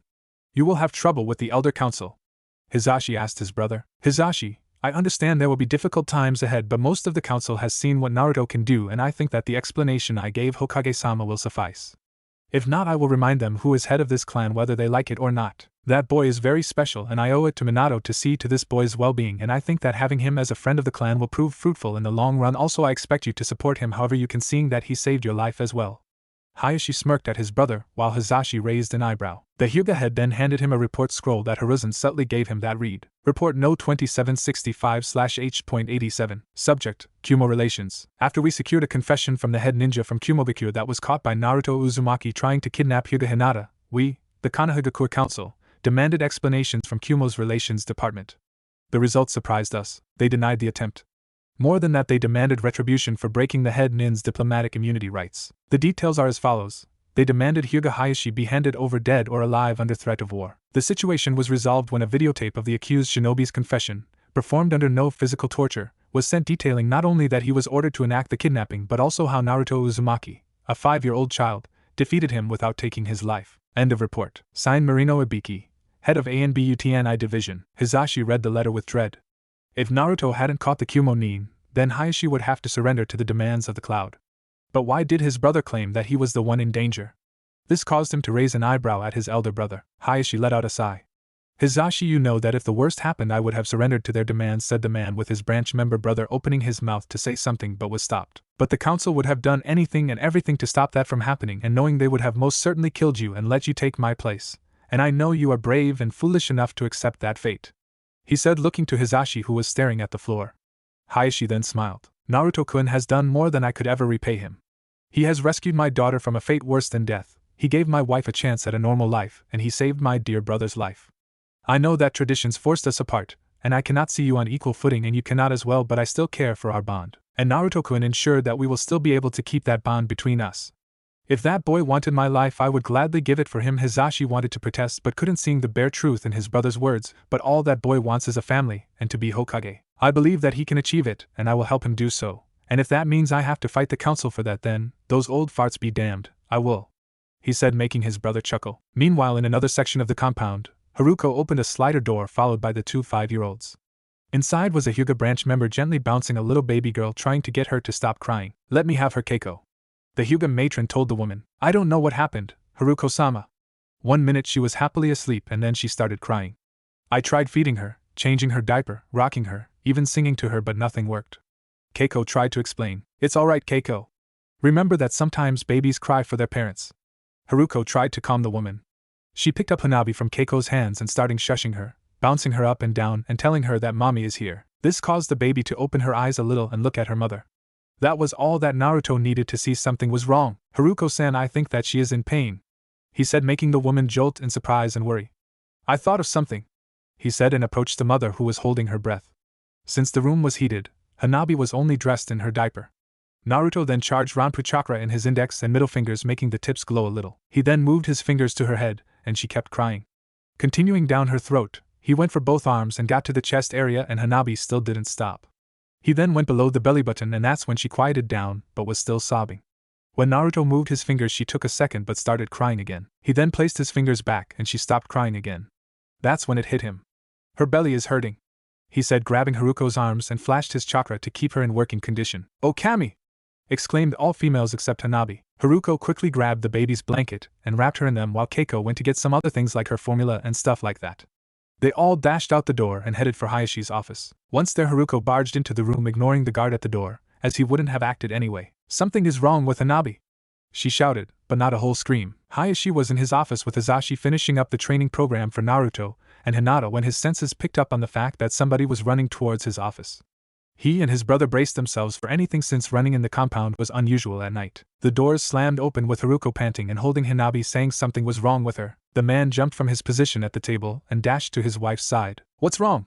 Asked the worried father. I don't know, but Naruto discovered that she has stomach pains, she said, and that was all that Hayashi needed to understand that the situation may be dire. Haruko, I'll take Hanabi to the doctor, you take Naruto and come to the hospital, he said, taking the baby from the woman's arms. But she wanted to protest, but Hayashi stopped her. Haruko, I can get there faster if I go by myself, and you know about condition. Trust me and let me take care of this, he answered. Nisama, I'll come with you, said Hisashi in a running pose a few feet behind his brother. Hayashi nodded and they both disappeared, taking to the roofs. Haruko got Naruto and Hinata, since she didn't want to be left out, and exited the compound in a hurry. They got to the hospital in record time and went to the clerk. Naruto was still holding the woman's left hand, looking fine and flaring his chakra every 10 minutes or so, while Hinata was holding her mother's right hand and was panting heavily. Haruko wasn't looking all that fine herself, since her illness meant a lack of exercise. The woman behind the desk looked like an angel in white until she saw the blonde and sneered at him. Haruko noticed this but left it for now. Hello, my husband Hayashi Hyuga came earlier with my daughter Hanabi. Please tell me where to find them, she said in a panic. They are with Dr. Mamoru, room 325 to the left. They got here 10 minutes ago, she answered the woman, but then looked down to Naruto. But if you go to see them, please have that wait outside, she sneered again, pointing to the boy making him look sad. A split second later the clerk found herself pinned to the wall behind her desk with Haruko's right hand grabbing her hospital coat and her left palm stretched in a knife-like fashion to her throat. The Hyuga mother had her Byakugan active and was giving a menacing rage-filled glare to the hospital worker. "Do not call him that ever again in my presence, or any other for that matter." She growled at the clerk but felt a calming wave as Naruto pumped a great deal of Ranpu chakra into her by grabbing her ankle. She then looked at the boy who shook his head from side to side and was trying to pull Haruko away from the woman. Haruko then calmed down, released her Byakugan and lowered her hand from the woman's throat but still kept the other on her clothes. "You're lucky Naruto is kind enough to forgive you, because I wouldn't have. And for the record, if he hadn't stopped me, your job would have been the least of your concerns." Haruko growled once more and released the woman and, taking the two children's hands and going off to find room 325. They found it pretty quickly and entered it, finding Hayashi standing on a chair holding his sleeping baby girl, and next to him was a doctor that looked pretty young and with brown hair that was fixed to the back of his head by a clamp and square glasses that sat on his nose. Picture Aizen from Bleach with the clamp. "Hello? You must be Hanabi-chan's mother, Haruko-san." "I am Dr. Mamoru," the doctor said while smiling. The woman nodded and bowed to the man and then asked Sensei, "Doctor, teacher, how is Hanabi? Is she alright?" Mamoru smiled even more. "Yes, she is fine. She had a bowel obstruction in her small intestine that caused her pain.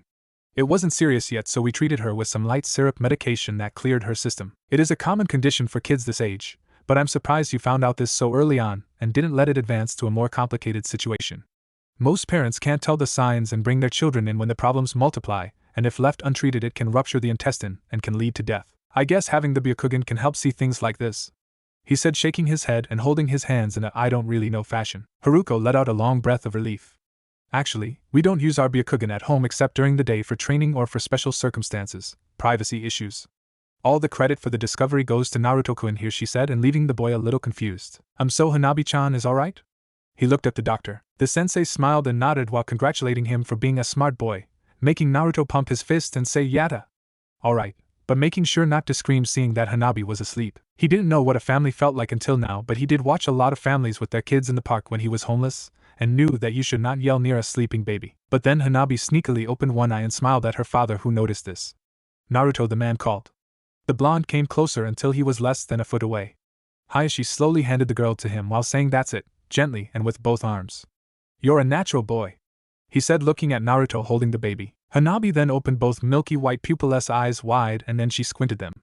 Then she closed them and started gurgling a baby's giggle, surprising the boy and making his face shine bright with kindness. Then both Hinata and Haruko came closer, and they shared a good family moment. The next day Hayashi called for a family council. Since they got home pretty late, he decided to let the children sleep in a little bit, so when he did so, calling for the council, it was already noon. The said council got assembled rather quickly, seeing that most of its members were retired elders that lived in the compound. "Hayashi-sama, why have you summoned us?" one council member asked. "I have called you to announce the fact that I am taking Naruto Uzumaki as my student along Hinata. I will also be allowing him to stay in a guest room of the main house with Yukihime as his attendant per her request." The news was like throwing a grenade in an oil tanker. It was all the council needed to start uproar. "Hayashi-sama, you can't be serious," yelled an older man. "He cannot be allowed to stay here," barked another one. "This is an outrage, Hayashi-sama," shouted some of them in unison. They all had something to say and were voicing their reactions between themselves until they felt a monstrous killer intent directed at them from Hayashi, who had his Byakugan activated. "Are you finished?" said the Hyuga head, still keeping an emotionless face and tone. "Aoi. You of all people, I was not expecting to oppose me so much." He looked at an elderly Hyuga. "But Hayashi-sama, that monster will ruin the clan's image," he expressed his opinion. Hayashi now frowned and retorted, "Aoi, do you know what the doctors told me 2 months ago about your daughter Haruko?" This made the elder back up a little. "They told me that she had at most 6 months to live."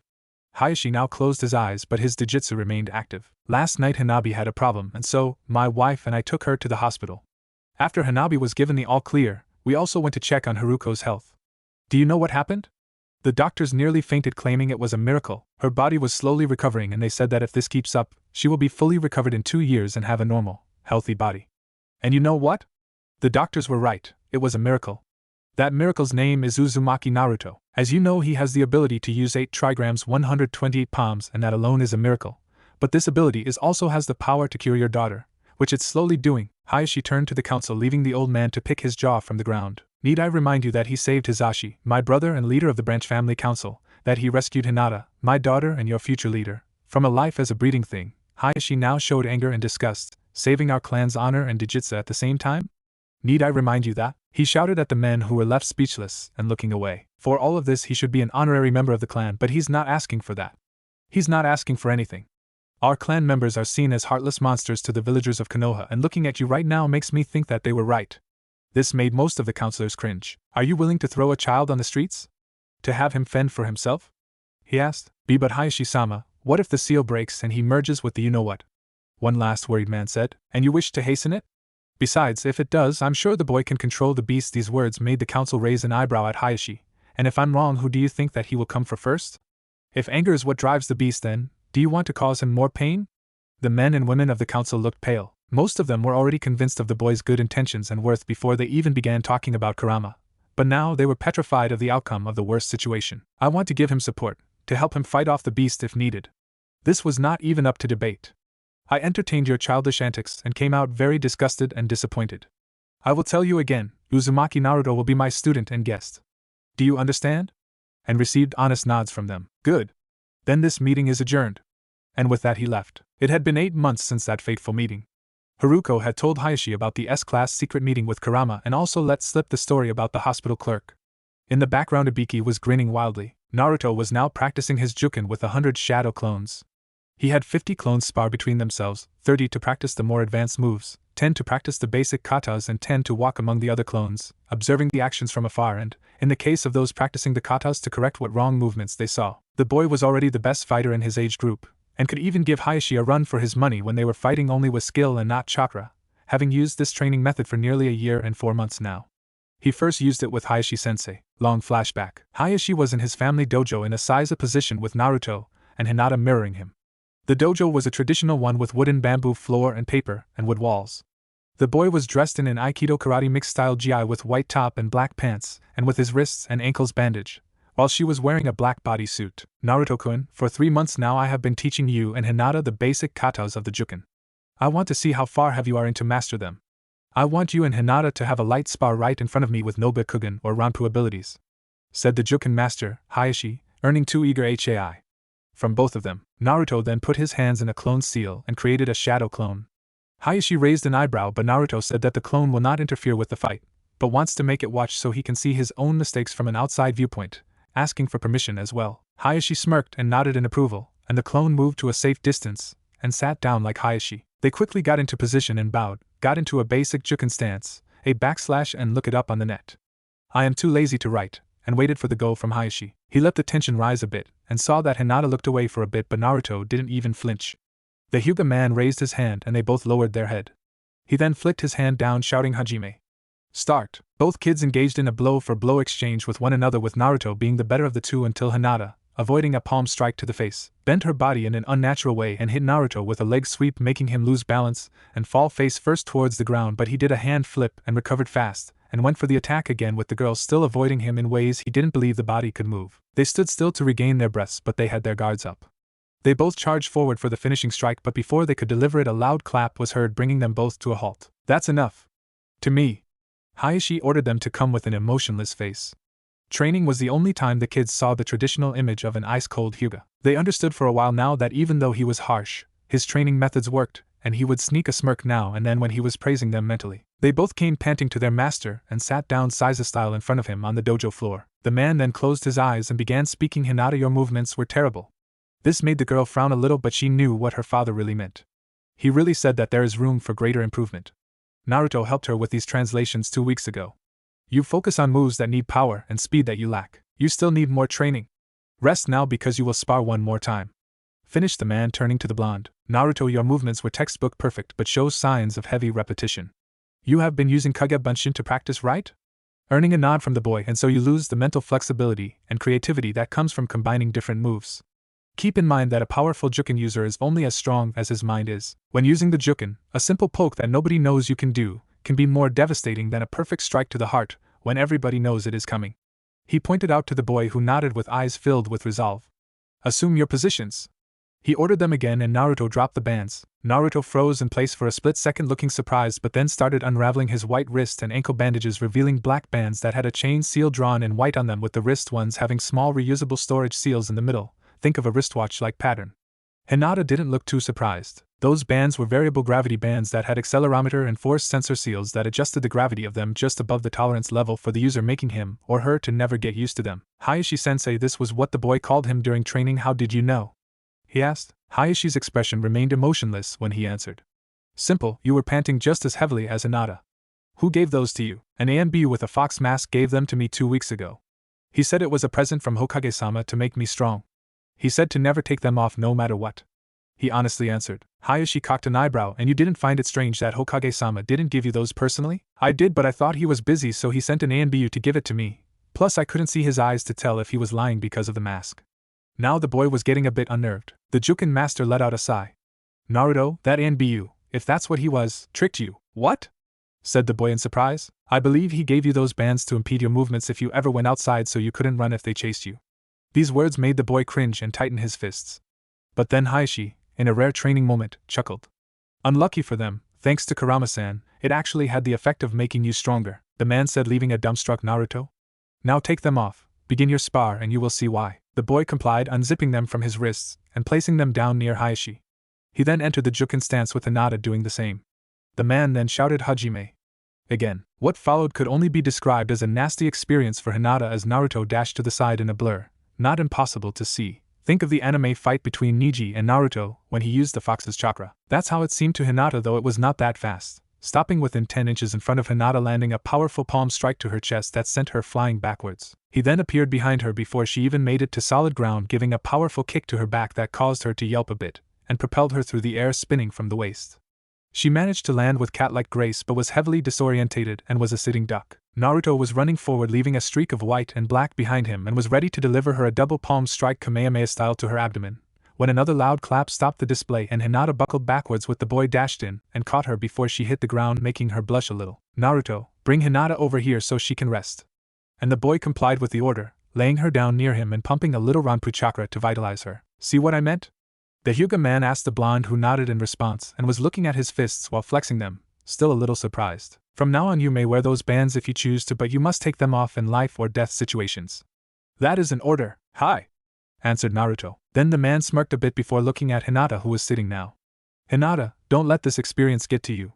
It was valuable in its own way, he said to the girl, who nodded but was still a little sad. And if you want, I can get you some similar bands made especially for you, he said, letting a trace of fatherly kindness escape his frozen look. Are really, Titu-sama? She almost could not believe it. Of course. If you promise to use them consistently, and not throw them away like an old toy you get bored of. He teased his daughter, agreeing that training for the day was over. Instead of getting flushed, she snapped back at him, Hai-tu-sama. I promise on my Nindo. Now Hayashi was the one feeling like he was in a dream. Not only this was one rare moment when Hinata didn't stutter, but it seems that the boy's behavior rubbed off on her for the better. Naruto only smiled at the situation. Very well, I think you both agreed to end this session early. Let's continue with meditation near the koi pond. Flashback end. He knew that tomorrow, even though it was the day before his birthday, Hayashi told him that there will be something important regarding the Gentile fist, and it just so happened that was his worst part. Even though he had basically mastered its forms, with over 50 years of combined clone practice, his chakra was just not suited for this, as its very nature was special since it fluctuated in intensity. No matter what he did, he just couldn't stabilize the stuff. Hayashi described this as trying to walk in the rain without getting wet, with no jutsu or umbrella. He knew that it was because of the seal, because even though Kurama had stopped fighting the boy's chakra, it was still being forced into the blonde's system, causing internal ripples as they combined. The only time he wasn't suffering from this was when he was full, as the seal would stop feeding him to keep him from overloading, or when he was near zero, when he could use pure Biju chakra. Naruto tried every chakra control exercise he could find in Konoha, for meditating, balancing a leaf in your hand, tree walking, waterfall walking, and even created new ones like sleeping while hanging from a tree with your chakra. A clone did this though, and in the morning it fell, and mastered them all. Meditating was his favorite as he got a chance to talk to Kurama. He had absolutely perfect chakra control, worthy enough to be called legendary. He had even mastered the Hiraishin. He remembered the occasion with a sheepish grin. Long flashback. It had been about 6 months since the council meeting, and Naruto just mastered the water walking exercise that came after the leaf balance and tree walking that Hayashi showed him to improve his control. Having the power to do a lot of clones helped do this, since he could now do months of training in a matter of weeks. He was dressed in the same training gi. He was still practicing a little by meditating in the middle of the koi pond when a branch member came over saying, Naruto-sama, Hokage-sama summons you to his tower. Naruto then got up and jumped to the man. Thank you for telling me, Satoshi-san, he said and bowed. The Hyuga bowed back. It was no problem, Naruto-sama, answering with a smile. His relations with the other members of the family were vastly improving, but that is a story for later. Now Naruto was jumping from rooftop to rooftop heading for the Kage Tower. Why did the old man call him now? He kept thinking about it, but as he got close he decided to surprise Hiruzen, and instead of the normal path to the man's office he took the scenic route heading for the wall of the tower and an open window. He stealthily made his way up the wall and peeked inside the tower only to find the old pervert reading an orange book with a man chasing a woman called Makeout Paradise. From now on MOP. He tiptoed behind the Hokage who had a red face and was giggling like an idiot. The boy was looking over the man's shoulder with a foxy grin and yelled "Hei! Hokage-sama!" from the top of his lungs. The next second all that was holding the man's robe, hat and book in place was an afterimage and air pressure with the man hanging from the roof like a cartoon cat, with chakra, and while he was disorientated Naruto unsealed a camera from his wristbands and made a picture, will be useful later, and could swear the shadows in the corners were laughing. "Naruto! Don't ever do that again!"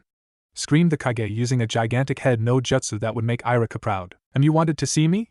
he said, wiping his tears he got from laughing. The old man motioned his hand and 2 puffs of smoke appeared in the dark corners of the office, making Naruto activate his Ranpui jutsu in surprise. It seems that Sarutobi didn't learn from his mistake the first time and went through 25 hand signs and then slapped his hands together. Fuin jutsu. Tomb of Secrets. Seals leaked from the old Hokage's shadow and got written into the walls. Hiruzen let out a sigh before hearing Naruto say "cool." He then lifted his eyelids to see a very bright-eyed blonde boy, literally. He then face-palmed himself and asked Naruto through the fingers, "Tell me that you did not see how I did that." "Sorry Hokage-sama, but you know I hate lying," he said, smiling with full teeth on display. "I was afraid of that." "Never mind. I called you here because I understood that you mastered the water walking exercise. Is this true?" The blonde nodded. "Okay then, as I promised, today you will start learning your father's Hiraishin no Jutsu," the professor said. The boy felt like he wanted to bounce off the walls, but months of meditating with Hayashi gave him better control over his actions, but he was still a 6-year-old boy, so he still shook in excitement, while a tear came down his smiling face. The aged Kage felt his heart skip for joy as he saw the blonde's expression. He then lifted the seals just a little to let the doors be opened. He then pushed the buzzer on the intercom. "Send for the Goei Shotai guard platoon," he said. "A/N, look it up, right away Hokage-sama," responded the secretary. In less than a minute the doors opened and 3 men entered led by Genma Shiranui. "You wanted to see us Hokage-sama?" asked Genma. "Close the doors," Hiruzen ordered, and they complied. The confidentiality seal covered the door again, and the men knew it was something serious, but why was there a 6-year-old child sitting on the couch if this was such an important matter? "I called you here because I know that you are some of the Hokage's most loyal shinobi, past or present," Sarutobi said, looking out the window. He then turned his head to them, and they saw the dead serious look on his face, asking, "Am I wrong?" They went from at ease to standing in attention as they answered in unison, "No sir." "Good, because I have an S-class mission for you that is the highest S-class secret, something like SSS." Hiruzen told them, now fully turned and facing the platoon. They tensed but stood silent. Hokage inhaled and held it briefly. "I need you to teach this boy the Hiraishin in secret." The platoon all blinked with beady-style eyes, Barney Rubble, and looked at the Hokage with an "are you fucking serious" look on their face. Naruto noticed this and began to snicker silently and with nobody noticing as he snapped another photo, just for memory. Hokage-sama, could you please give me one good reason to teach some snot-nosed brat Minato-sama's prize technique?" Genma asked. Naruto was too busy snickering to notice that he had just been insulted. Hokage let out a sigh he prepared for beforehand, the long breath, and looked at the boy who was silently laughing. "Naruto, come here," he said, making the boy switch to serious mode in an instant, effect of living and training with Hayashi. The blonde nodded and went to the Hokage standing in front of him. "What I will tell or show you 3 now is an SSS class secret punishable by death," he said with a little killer intent, causing all 3 men to gulp. "Now tell me," the professor continued, "who does this boy look like the most?" They all raised an eyebrow until Genma got the courage to speak. With the birthmarks on his face, I would say he looks like something else whose mention is punishable by death," he wearily and stupidly answered. Hiruzen face-palmed himself again while Naruto smiled at the fact that he looked like his Nichan. He was happy even though they say he looks like a 10-story tall demon fox. Sarutobi then moved to the side, leaving Naruto directly under the photo of the Yondaime Hokage Minato Namikaze. "Look again and tell me who he resembles," the Kage ordered. The platoon looked again with bored expressions but froze in place and began looking as white as ghosts. "Thth the Yondaime Hokage," they said in unison, even stuttering the same sounds at the same time. "Hokage guard platoon, meet Naruto Namikaze Uzumaki, Minato Namikaze and Kushina Uzumaki's son." Naruto raised his hand and said, "Sup?" And Genma together with the others fainted. The boy began poking them with a stick and said, "Hokage-ji-san, will they be alright?" Hiruzen's eyes bulged in surprise. Naruto just called him a warmer form of his title. Oh, how he missed hearing "ji" coming out of the boy's mouth and addressed to him. He then nodded. After they recovered, they accepted the mission and went together with Naruto to a secluded cave near the outskirts. There Genma sealed the entrance with a low-ranked Doton. A/N. I'm too lazy to pick one. Gimme a break, it's 2:08 a.m. The cave was well illuminated by holes in the ceiling, and so, they could see rocks. The cave was pretty bare. Okay kid, stop sightseeing and pay attention. Now front and center. Genma ordered. Naruto almost shined in front of him. Well, at least you know how to listen to orders, which is good for now. Geez, I don't know why Hokage-sama wants us to show this gaki, brat, kid wet behind the ear, his father's technique. He will probably just brag to his friends and get a target painted on him. Really, Hokage-sama could have at least waited for him to be a genin. All kids do is dream. Gaki, do you know that this thing could get you killed if IWA, Rock, find out about you? The man said, picking his ear with his pinky and looking some other way. When he looked back, he was surprised indeed. Naruto was boiling inside, and the only thing that was keeping his anger in check was the flashing faces of the kind Hyuga family that cared for him, and whom he swore to protect. That meant get stronger, and that meant learn his dad's jutsu.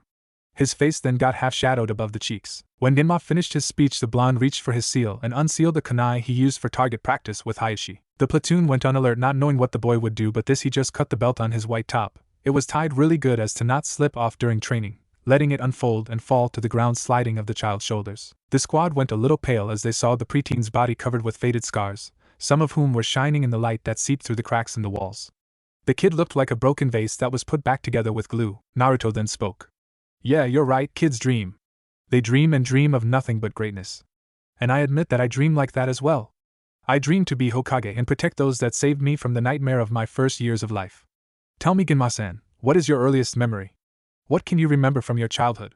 The blonde asked. I'm not really sure, the man stuttered. Well, I can.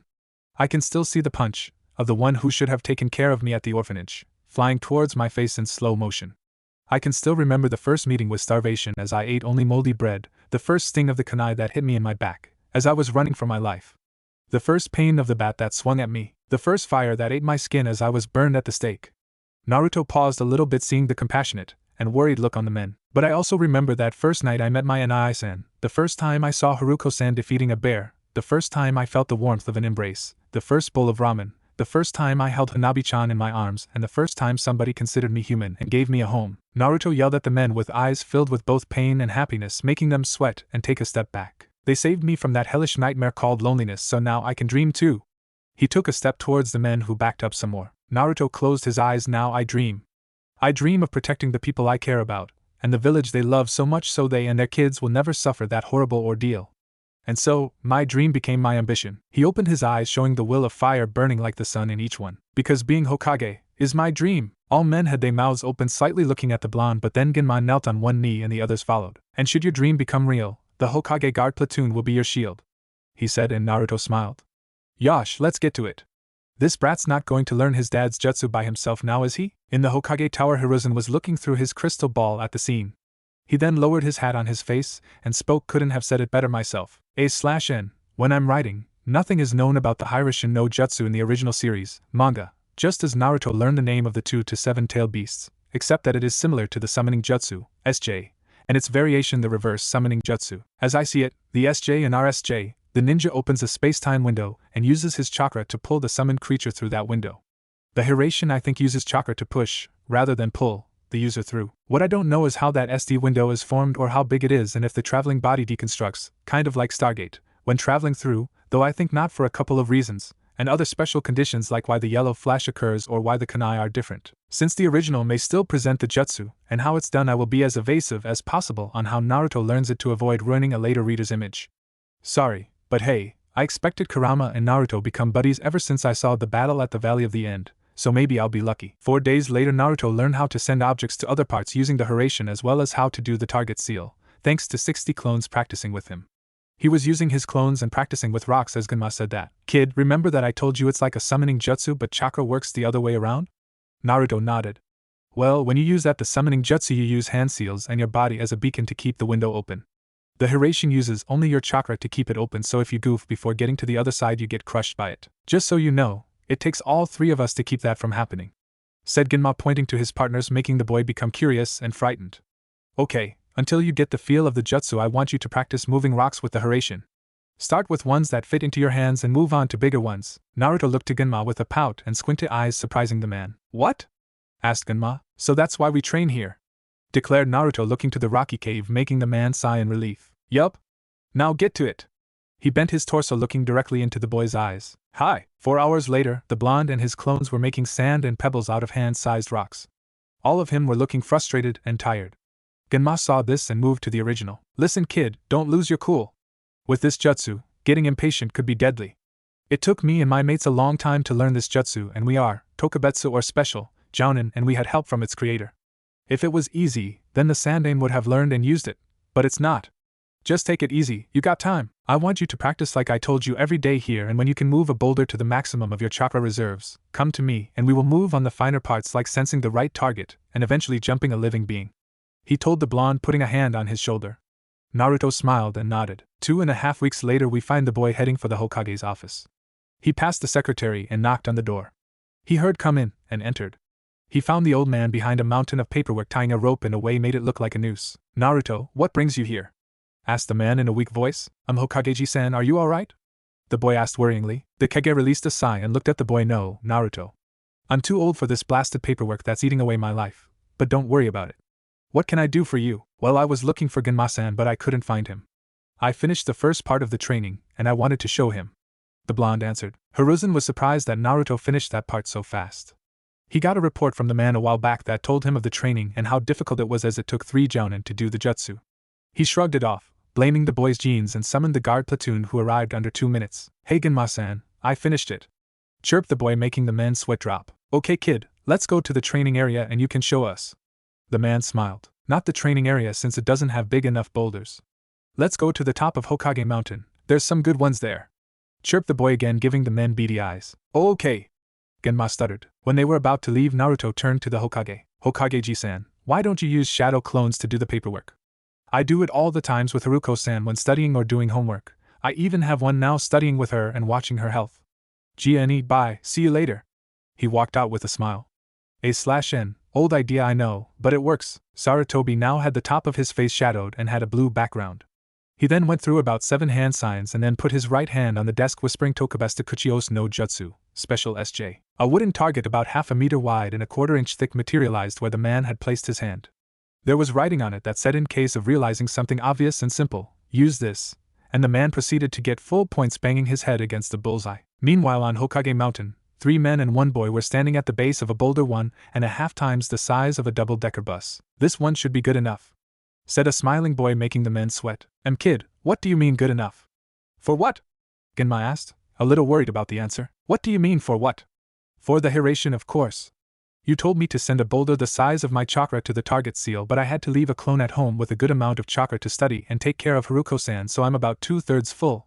He answered in a matter-of-factly way, making the men's sweat drop. Look kid, it's not good to lie. A shinobi should. Genma started to preach, making the boy pout and move to the boulder. He then placed one hand on it, and it disappeared in an orange flash, appearing 30 feet away near a pre-prepared target seal, in perfect condition. A/N, Naruto's flash is orange.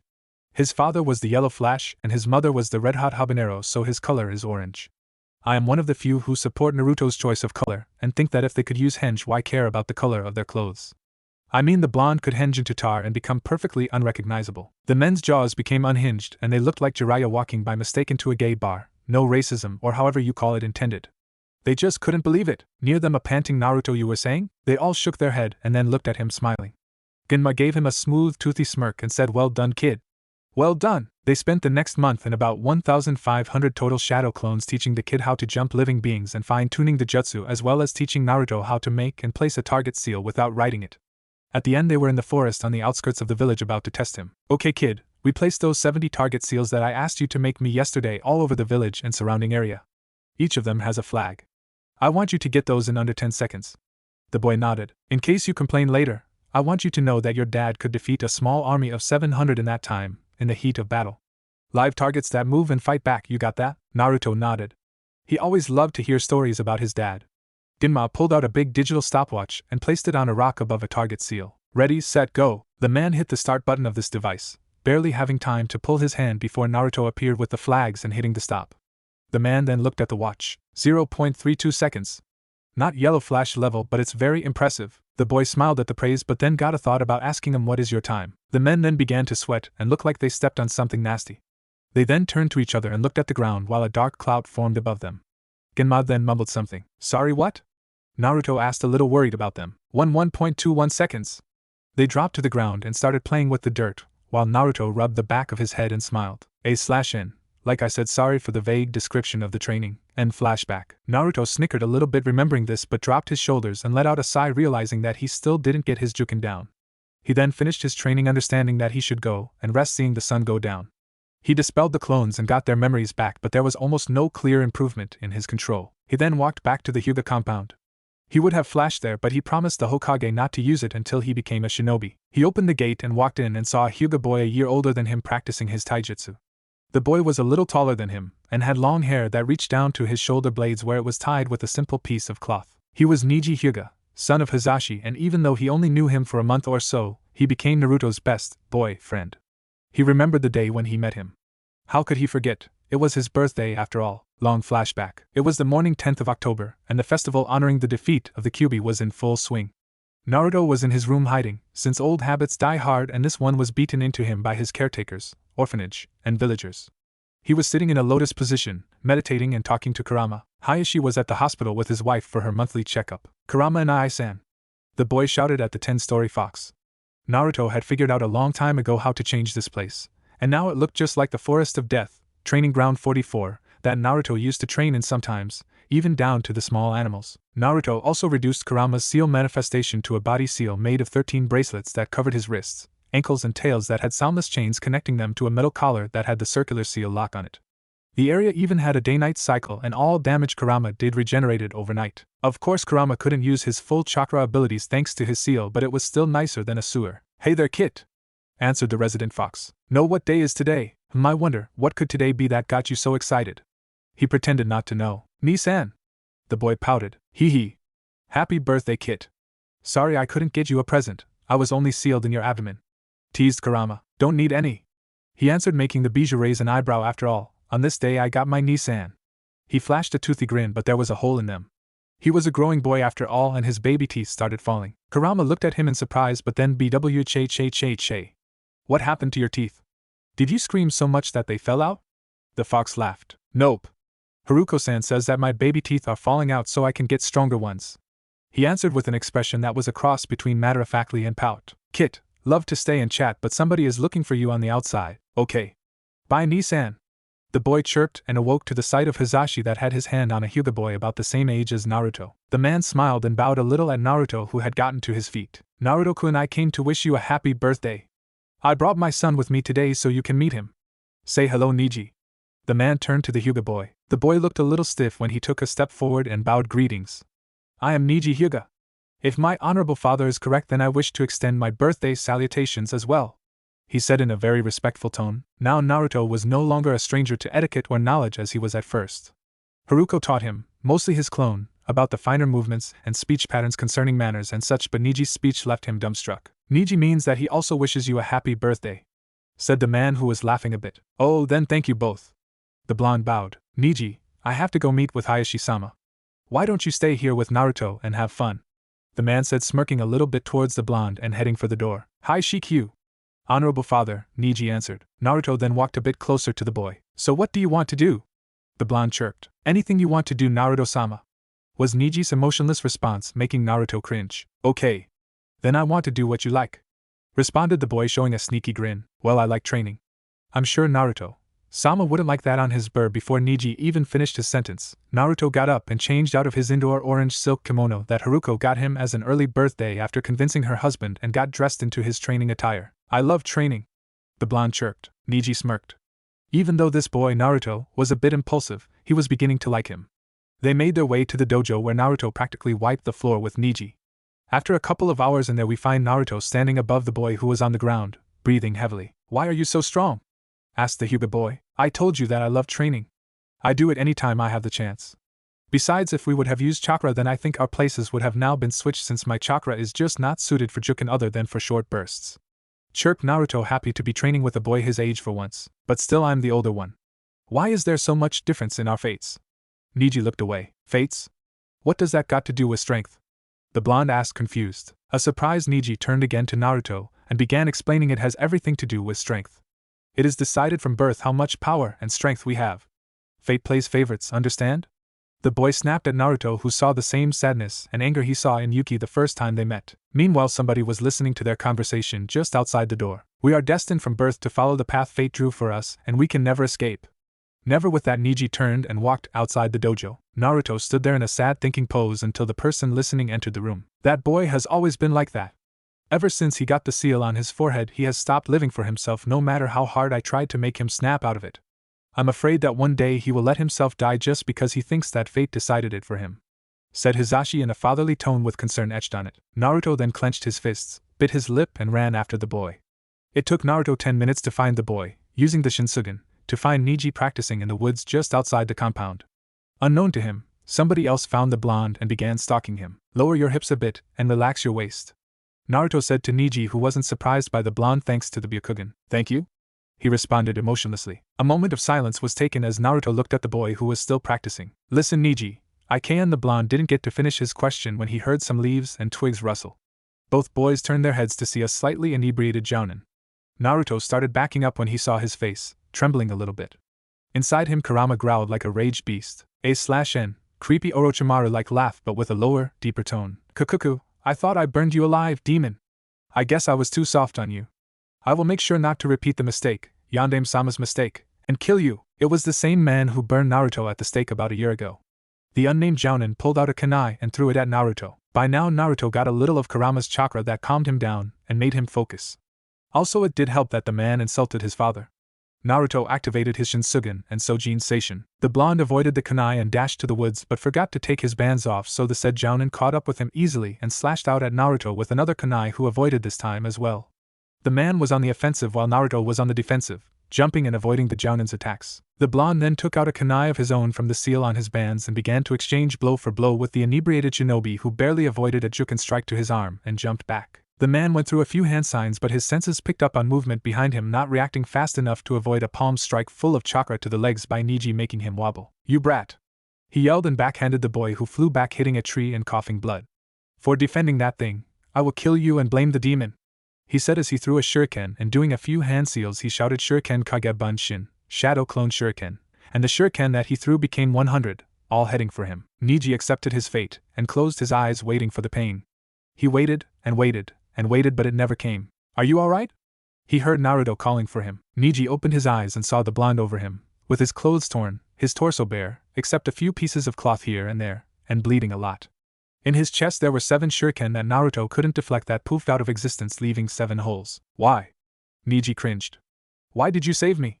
It was my fate to die, not yours," asked the Hyuga, clenching a fist full of bloody grass. Naruto coughed some blood and answered, smiling, "Because I think of you as my friend and I will protect my friends." This made Neji's eyes as big as dinner plates. Naruto then lowered his head so that the top half of his face was now darkened by shadow. "Neji, I know what it's like having a mark that you did nothing to deserve or couldn't do anything about." "What are you talking about?" The Hyuga boy was about to ask, but saw the seal mark form on Naruto's stomach and his wounds fizzle out of existence while smoking. "Neji, I know just how unfair life is. This guy that you see here is not the first or the last that came for me. There were many times when I cried myself to sleep cursing my fate," Naruto continued, but the blonde then looked up to the boy with hardened eyes full with resolve. "If fate said that we must live a horrible life, then screw it. I will change my fate no matter what, and if fate can't be changed, then at least I tried. What I do understand is that it definitely won't change if I just sit on my ass and do nothing about it," he said. "And you know what? It worked." He smirked and turned his fully healed body towards the Jounin, who was bragging to nobody that he killed the demon, leaving an awestruck Neji. Naruto dropped his weights and yelled at the Jounin. "Hey jackass, you are forgetting something." This made the drunken ninja turn in surprise. "But how?" "I killed you," he growled. "Not even close, dumbass," answered the blonde. He then dashed towards the man at incredible speeds, catching him off guard and delivering a Juken strike to his abdomen, making him fall unconscious. "I won't die before I become Hokage," he declared before falling face first himself. It was now evening when Neji managed to carry Naruto back to the compound. By now Hayashi and his wife Haruko were back from the hospital and were talking to Hisashi and Yukihime when the gate opened and they saw both children bloody with Naruto on Neji's back. With a speed that would make the Haraishin jealous, they got to the children's side and Hayashi picked up Naruto, who had just woken up, and Neji was greeted by his father. "What happened? Did I win?" asked Naruto. "That's what we would like to know," said the adults in unison. Neji then told the adults the story. Hayashi sent a branch member to report to the Hokage about this incident. "So I won. Yada." The blonde started bouncing up and down, earning him smiles from the rest of the group after they checked his health and found nothing wrong, even with the Byakugan. Neji then pulled his father to the side. He is definitely a fool to fight his fate like that, the boy said with a smile. His father smiled and told him everything about Kurama and the boy's early life, about how he was tortured and hated. Then he told his son about how he never gave up and changed not only his fate but also Hinata's, Haruko's, Hanabi's and even his, Hizashi, own fate. Neji, this boy may be a fool but he is definitely something else, don't you think? Neji then nodded and answered to father, do you think I could be a fool like him? Hayashi broke into a laugh saying why not? You can be a fool if you want. After all you are my genius son, and flashback. Hey Neji! The blonde yelled. Hello Naruto-sama. The boy answered with a smile. How many times have I told you to leave out the sama? Asked Naruto rhetorically. 163 times if you count this one. Neji answered with a slight smirk. Then why do you do it? The blonde asked, already exasperated. Well, it is only proper to show the future Hokage respect. He answered with a bit of sarcasm. Naruto sighed and said never mind, I'm too tired to try right now. How is Haruko-san doing? She had my clone dispel a while ago when she left for the hospital. Haruko-sama is still away and Hayashi-sama is at a Konoha council meeting. Do you want to train with me? Neji answered. Not today. I want to hit the bed early since tomorrow as Hayashi-sama told me he has something planned out for me. The blonde sighed. I take it you are not looking forward to it? The boy chuckled a bit. Naruto looked at him but closed his eyes and smiled a little in approval. He then continued on to the main house, and his room, which was at the end of the house complex in the compound. On the way he met many branch members who smiled and even bowed to him. He also had to face a few who ignored him and a couple who even cringed at the sight of the boy, but they were by far outnumbered by the ones who were on the blonde's side. Semi-flashback. Naruto had earned the respect and kindness of the Hyuga when he did not differentiate between the main house members and the branch families. Whenever he was not training, sleeping, eating or getting some private stuff, he had put the privacy sealed tomb of secrets to good use since it even stopped the Byakugan from peeking when he took a bath or a dump. He would help the house with any and every chore they could find from cooking to laundry. Having the ability to create hundreds of clones came in handy for this, and they were a blessing for the cooks, gardeners, laundry women and so on who, after teaching him a bit, or just supervising him, took a liking to him and even saw Naruto as a son or pupil. He even helped heal and trained with most shinobi branch members when they returned from their missions, teaching them a little of the main house style. He consulted with Hayashi if he was allowed to do this, and the man told him with a smile and a matter-of-factly face pointed upwards and eyes closed, that since you are not a family member, you have the right to do as you please. Since I am a member of the main house, even if I wished I could, clan rules would forbid me to do so. Naruto immediately understood what he meant.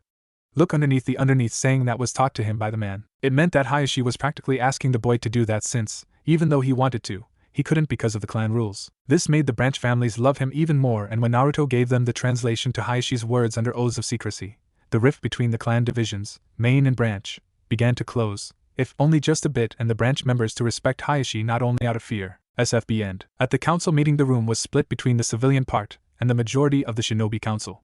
Hiruzen was rubbing his temples for the past 10 minutes. Word had gotten out that Naruto was staying at the Hyuga compound and this provided the spark to light the forest fire. Hyuga-sama, how could you take that monster in? One white-haired civilian counselor practically screamed. Haruno-san is right, Hyuga-sama. That brat needs no home or even care for that matter. Another member voiced his opinion. That's right. That trash should just burn. One more counselor could not keep it in. Hayashi in the meantime was counting back from 100 for the third time by now to keep his cool image. He was thankful to Kami that his wife was still too ill to attend the meetings, otherwise it would have been a bloodbath. He prayed that the Hokage would intervene to shut them up while he tried to listen to their words. Indeed, Hayashi-san, why did you take that boy in when you said that he would be hated in the clan compound? Asked the mummy man Danzo, causing the rest of the voices to die out. For once he was thankful to Danzo for creating an opening in the so-called conversation. The mummy did it of course for other reasons, as he heard of Naruto learning the Juken but could not get any other intel past Sarutobi, so the boy and his abilities was a secret to him. Being that Naruto was inside, or close to the Hyuga compound, he could not sneak any of his root members to spy on the blonde without alerting the Kage of his activities, as the Byakugan saw through any of his genjutsu. Hayashi answered, as you may have heard, Uzumaki-san saved my daughter from kidnap and possibly a life of forced breeding. In doing so he also saved my clan's honor and Konoha's exclusive Doujutsu. As for the second part of your question, Shimura-san, it appears that it was a hasty decision, as most of my clan seems to be on the boy's side. Hayashi ended his statement with a mental smirk. Danzo hadn't expected this. He thought that he could force Hayashi into a corner and get the Kyuubi for himself, but now he had no hand to play, so he decided to bluff. But surely the boy doesn't feel that his place belongs there, and there are those who look down on him. The Warhawk asked more than stated. A/N. I am not going to describe people that appear in the original since I suck at it anyway. Just web search for them. True, but they are in minority, and if there was a problem with that, then Hokage-sama would have taken the boy, as his stay was approved by Hokage-sama. Hayashi checkmated Danzo with his answer and then continued, besides, he is much safer in my clan's compound than practically anywhere else, both from the village and from other shinobi. That would be logical. An apparently emotionless Shibi Aburame answered. It is the best place to keep the boy from harm as nobody can sneak into the compound. He continued while shooting a glance at Danzo through his glasses. I agree with Hayashi and Shibi, my clan's members have not smelled any of his blood for the past year.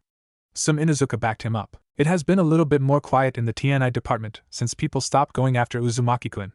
Smirked Inoichi Yamanaka. And the boy deserves all the help he gets. Commented the Gentile giant Shuza Kimichi. Hiding in plain sight, good strategy. Shikaku Nara added his 2 cents. I don't think it is such a good idea. Commented Fugaku Uchiha, getting glances from the rest of the shinobi clans. And why is that, Fugaku? The Hokage decided to intervene. Because Hokage-sama, we all know what the boy contains, and if he manages to control it, at this Hiruzen gave a mental smirk, he would upset the power balance of the clans. The Uchiha head answered. And yet it is no secret that the boy wishes to become Hokage and protect the whole village of Konoha, and also there is the fact that a clan who is focused on a taijutsu style that relies on a dojutsu that the boy could never obtain, that could not be taught to the boy, took him in. Besides, from your words, it would sound that you have faith that Naruto would achieve such a feat. Sarutobi answered with another mental smirk. If it seemed that way, then I stand corrected. However, that does not change the possibility. He must not be allowed before he could finish. The Hokage interrupted him. If that does indeed happen, I would recommend that you start becoming something that he sees as an ally rather than demanding something that you surely know that I will refuse, since it was the perfect answer to the meeting we had when the boy was born. Hiruzen growled at the Sharingan user, making Hayashi mentally make a victory fist pump while keeping his ice-cold appearance. That goes for the rest of you. The Hokage shouted out at the rest. They all got into thinking positions, after which Hiruzen finally declared the meeting over. Meanwhile, with Naruto, the blonde decided to make his way to the park to relax himself a little. He loved coming here with Haruko, Hinata and Hayashi, when he was free, and enjoyed the view of children having fun with their parents. If not, he was a bit jealous of the kids that had parents. Now Naruto was no ingrate, and he was thankful to whatever star and kami that led him to meet the Hyugas, but put yourselves in his shoes. He was still a 6-year-old boy who wondered what his life would have been if his parents were alive. On his way there, he was using his Shinsugen as chakra control training to get an idea about how far he could see with as little chakra as possible. He then noticed a sudden increase in temperature. Forgot about this one, didn't you? Above the lake near the Uchiha compound. He then ran a bit to the lake, and from his high position on the small hill that was a few feet away from the body of water, he could see a boy dressed in a blue shirt and white pants that had a duck butt hairstyle that made Naruto snicker, trying to hold his laugh. The Uchiha was going over some seals and screaming Katan, Gakakyu no Jutsu, fire style, great fireball, and breathe out a stream of fire twice as big as him. Naruto took a moment to activate Sojin Seishin to observe the jutsu a second time and watch the flow of chakra. He noticed that while the boy got the manipulation down, he just didn't mix enough with his exhaled air. In simple terms, that means he was trying to do the jutsu faster than he got the chakra. The blonde jumped to the duck butt and walked his way there. When he got close enough, he heard the boy saying, Shikusho, damn it, why isn't it working? You're being too hasty. Breathe in and let the chakra mix with the air for a little while before exhaling. Naruto answered. The Uchiha turned to the Kyuubi host and gave a questioning look. Who are you? He raised an eyebrow. Normally it is polite to give your name first before asking for other people's names. Naruto answered matter-of-factly. Sorry. I am Sasuke Uchiha. He said, a little bit dejected. No problem. My name is Uzumaki Naruto. The blonde answered. Your name is Fish Cake? Sasuke asked. Actually, it's Maelstrom. He answered with a tick mark above his eye. What is that? Sasuke asked with a cute tilted face. A kind of whirlpool, but more powerful. Naruto answered with a smile. Oh. And what are you doing here, Naruto-san?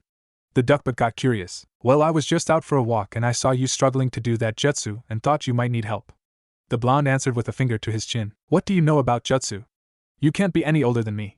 Asked Sasuke. Well, I know a couple of jutsu, but despite that I have been doing chakra control exercises for over a year now. Don't ask. Just hear me out. Let the chakra mix with the air for a little while before exhaling. Sasuke lifted an eyebrow but nonetheless did as Naruto instructed, made the hand seals and filled his lungs with chakra and air, making him look like a pigeon in mating season. He then mentally yelled the jutsu's name, and exhaled, making a fireball the size of a house. He stayed in awe for a couple of seconds and turned to Naruto, who smiled back. Sasuke then stretched out his hand, looking to the side and getting a little red above the nose in embarrassment, said thanks. Naruto looked a little curious at first but then flashed his foxy smile, and grabbed his arm and shook it. When the blonde returned to the compound, both Haruko and Hayashi were home and were enjoying a moment of family time with their 2 daughters. They were sitting on the porch of the main house while Hinata was playing with the 2-year-old bundle of energy called Hanabi. Ni-chan, you're home, said Hanabi and started running towards Naruto. He remembered how he had to hide for 2 days from Hayashi when Hanabi said her first words. Flashback. It was a sunny late afternoon, and Naruto was training in the Juken katas without his clones.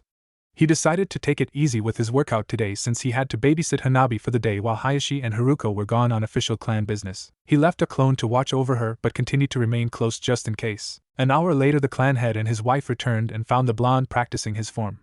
The married couple looked at him with "you left my daughter alone" looks but then saw another Naruto playing with the toddler and let out a sigh in relief. "Lower your hips a bit and relax your waist," ordered a smiling Hayashi, the exact same thing that Naruto told Neji. The boy stopped immediately and looked at the smiling couple. "Thank you, Hayashi-sensei," he answered with a serious but calm expression. This made Haruko put a hand to her smiling mouth and say, "Era, what's this? Oh my, Era, Hayashi-sensei."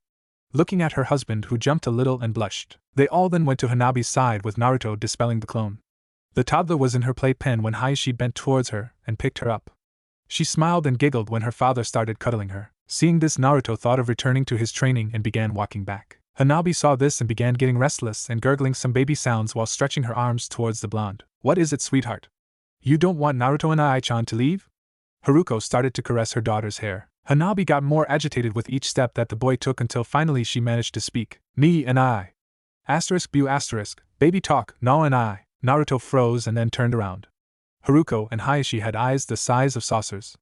Naruto slowly walked towards the girl and picked her up, getting more "ni" and "I" and giggles. It took all his resolve not to cry tears of joy until he felt a chill running down his spine. He then looked towards Hayashi, who was smiling, but the background was that of a thunderstorm. "Naruto-kun, I'm going to kill you," Hayashi said, still smiling. He secretly hoped that he would be the object of his daughter's first words, just like what happened with Hinata, but now his dreams were shattered by Naruto. This prompted the boy to start running, but not before leaving a clone to calm Hanabi. It took 2 days for Haruko to calm her husband down, since that's how much Hayashi chased Naruto before returning home. And flashback. In the meantime, Hanabi was running wobbly to Naruto when she tripped and was heading face first towards the ground. The blonde then shined and caught her a few inches above the ground, making the toddler giggle. Naruto would seriously have to thank that rude member who used the technique to get away when he approached the agent. That didn't mean that Naruto still took 3 days to practice it with 100 clones until he got it right. Remember that the Shinsugen is not like the cheating Eye Sharingan. Naruto still has to practice his techniques to be able to do them. Hayashi then motioned for the boy to approach. "How is your training going recently?" the man asked with a calm but not cold expression. "It is the same as it has been for 3 weeks now, Hayashi-sama. My chakra control is perfect. I have mastered all the forms and advanced moves of the Juken, including Kaiten, Rotation, Kusho, Vacuum Palm, and Juho Sashiken, Gentile Step, Twin Lion Fists, and the 3 Academy Jutsu besides the secret ones." Then the boy sighed. "If only I could stop the seal from leaking chakra constantly, then I could use them in battle, but right now it would just either be wasted chakra or it could damage my hands." The boy spoke. "I see." Hayashi stood silent for a moment. "Well, I was planning on testing you tomorrow to see if I can declare you a Juken master, but seeing this I think it will have to wait," the man said, making the boy look sad. Hayashi noticed this and continued. "Don't let it get to you. You are too young to be saddened by this. Take this as an opportunity to get some experience in life and prepare for the title of Grand Master. Only one with perfect form, perfect chakra control, and at least 10 years of experience can claim the title. You may have the first 2 requirements down, but you can't rush the third," he said, making the boy look up with a curious expression. Who could blame him? Very few knew about the Juken Grand Master title. In fact, there was only one per generation who could claim that title, and the current one was Hayashi. Naruto looked up with determination shining in his eyes and nodded. "I see you look forward to take my title already." Hayashi chuckled. "Who knows, perhaps by that time your chakra would have stabilized, but until then I suggest you create your own form more suitable for your needs. If you need any help, come to me and I will do whatever I can," he continued, and Naruto nodded and wanted to go back to playing with Hanabi and Hinata but was stopped by Hayashi. "Naruto-kun, in 3 months Haruko and I will be going to the Hai no Kuni, Fire Country, capital to check on her health, since the doctors here say that she is almost fully healed, so we want to check at the country's main hospital." "That's great. Glad to hear that, Haruko-san," Naruto answered Hayashi and then turned to his wife. "Why, thank you, dear, but Hayashi and I were wondering if you would like to join us with Hinata and Hanabi. We already talked to Hokage-sama and he agreed." Haruko smiled. Naruto looked a little surprised at her words but immediately nodded. "Perfect," Haruko said. "Well, Naruto, I would like to." Hayashi's words were interrupted by a branch member. "Hayashi-sama, the family council would like to see you and Naruto-sama," he said in a grave tone and looking at the boy with worry. Hayashi was a man known for his calm mind, but even he couldn't stop thinking not this shit again, and answered, "I see. Thank you, Kaoru," he said, receiving a worried look from his wife.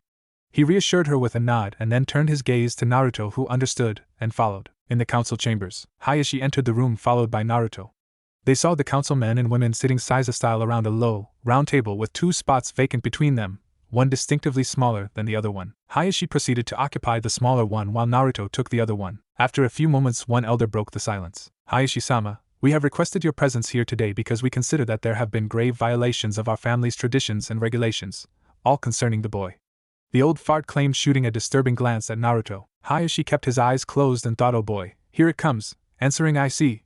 I suppose that you have analyzed the problems and have proof supporting these accusations. He answered, finally opening his eyes. We do.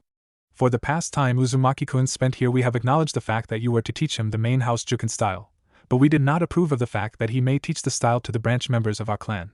The old fart said with a sneer directed at the boy, an action copied by the other white-eyed geezers. I see. Hayashi answered again, shooting a reassuring gaze at Naruto. Not that the boy needed, mind you. The boy had a rock-solid, determined look stuck to his face, the result of training under Hayashi with Hinata, of the love he received from Haruko and Hanabi, and his own personality. Then what do you propose? He said, curious to find out a little about the council's thoughts. We propose that Uzumaki-kun be branded with the seal to keep this from happening. They all but snickered, making Naruto squint his eyes in a try it assholes glare. Hayashi then moved his head back a little, and for the third time since the council started he answered, I see. He then looked to his right, and then to his left, and continued, then I have no choice. The geezers started smirking then to deny your requests. This made the council pale. But Hayashi-sama, one old fart tried to protest. Naruto-kun has done nothing wrong. I know the family rules by heart, and there were no rules about teaching non-clan members the head family Juken style, nor did it stipulate that they cannot be taught by one. I find your accusations baseless, and so I dismiss them and forward an apology to Naruto-kun. He answered, making the council cringe. They had been checkmated again. I accept the apology, Hayashi-sama, and bear no ill thought to the council.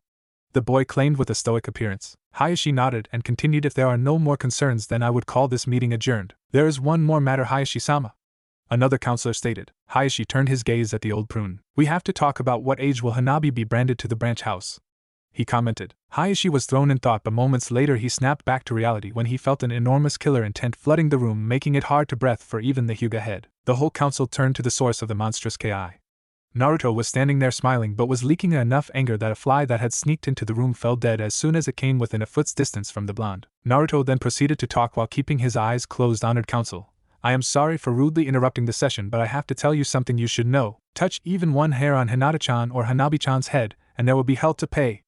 Naruto opened his eyes to reveal a burning red with slit pupils, and releasing a fraction of Kurama's ki together with his own with the demonic fox eye, and half a face appeared behind the boy.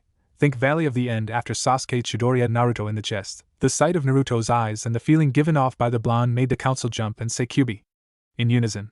This made the boy smile. Who do you think you are, demon? Yelled one member. We should kill you for your insolence right now, barked another. This is our family's law and we will follow it, declared one more prune. That's right, continued three more. By now only Aoi was keeping his composure. Over time he came to view Naruto like a grandson and didn't like what was happening in the meeting until the moment the ki was unleashed. He was now doing his best to pay attention, even if every bone in his old body told him to run away. Naruto-kun, this is a family matter, so please stay out of this, said Hayashi in a non-convincing tone. Naruto understood immediately that he was practically asking the boy to continue. Naruto then dropped the ki and bowed. I am deeply sorry for my outburst, Hayashi-sama.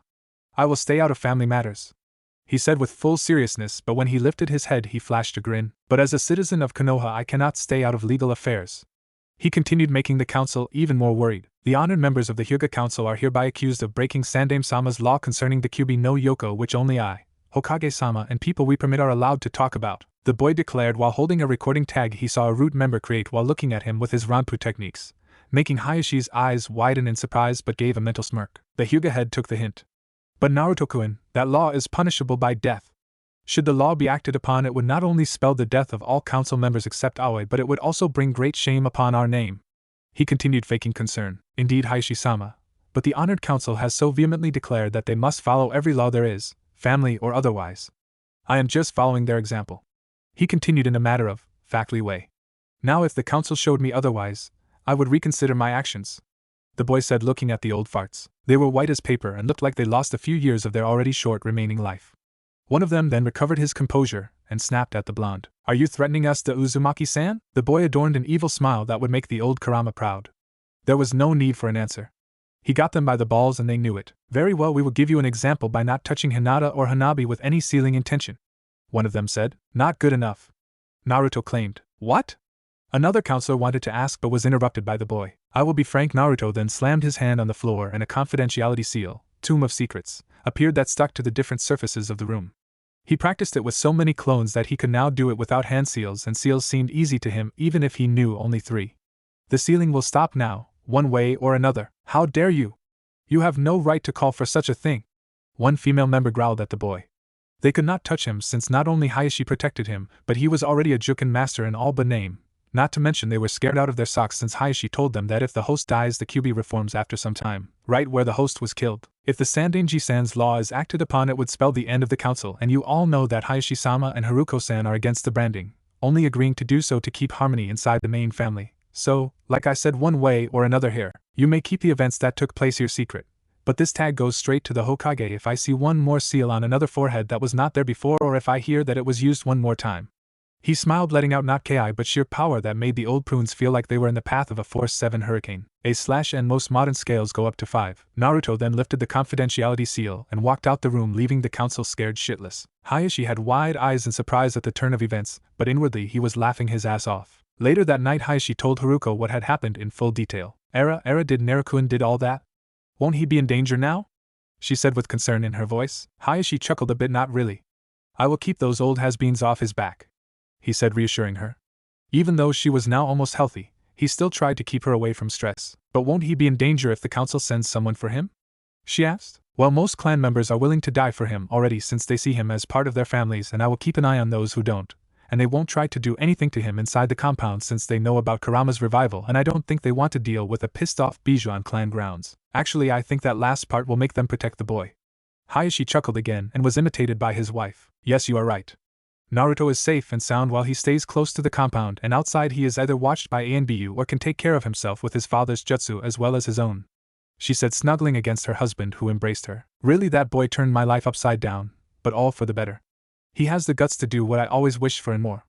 I swear I would adopt him if I could, but I must still follow some rules.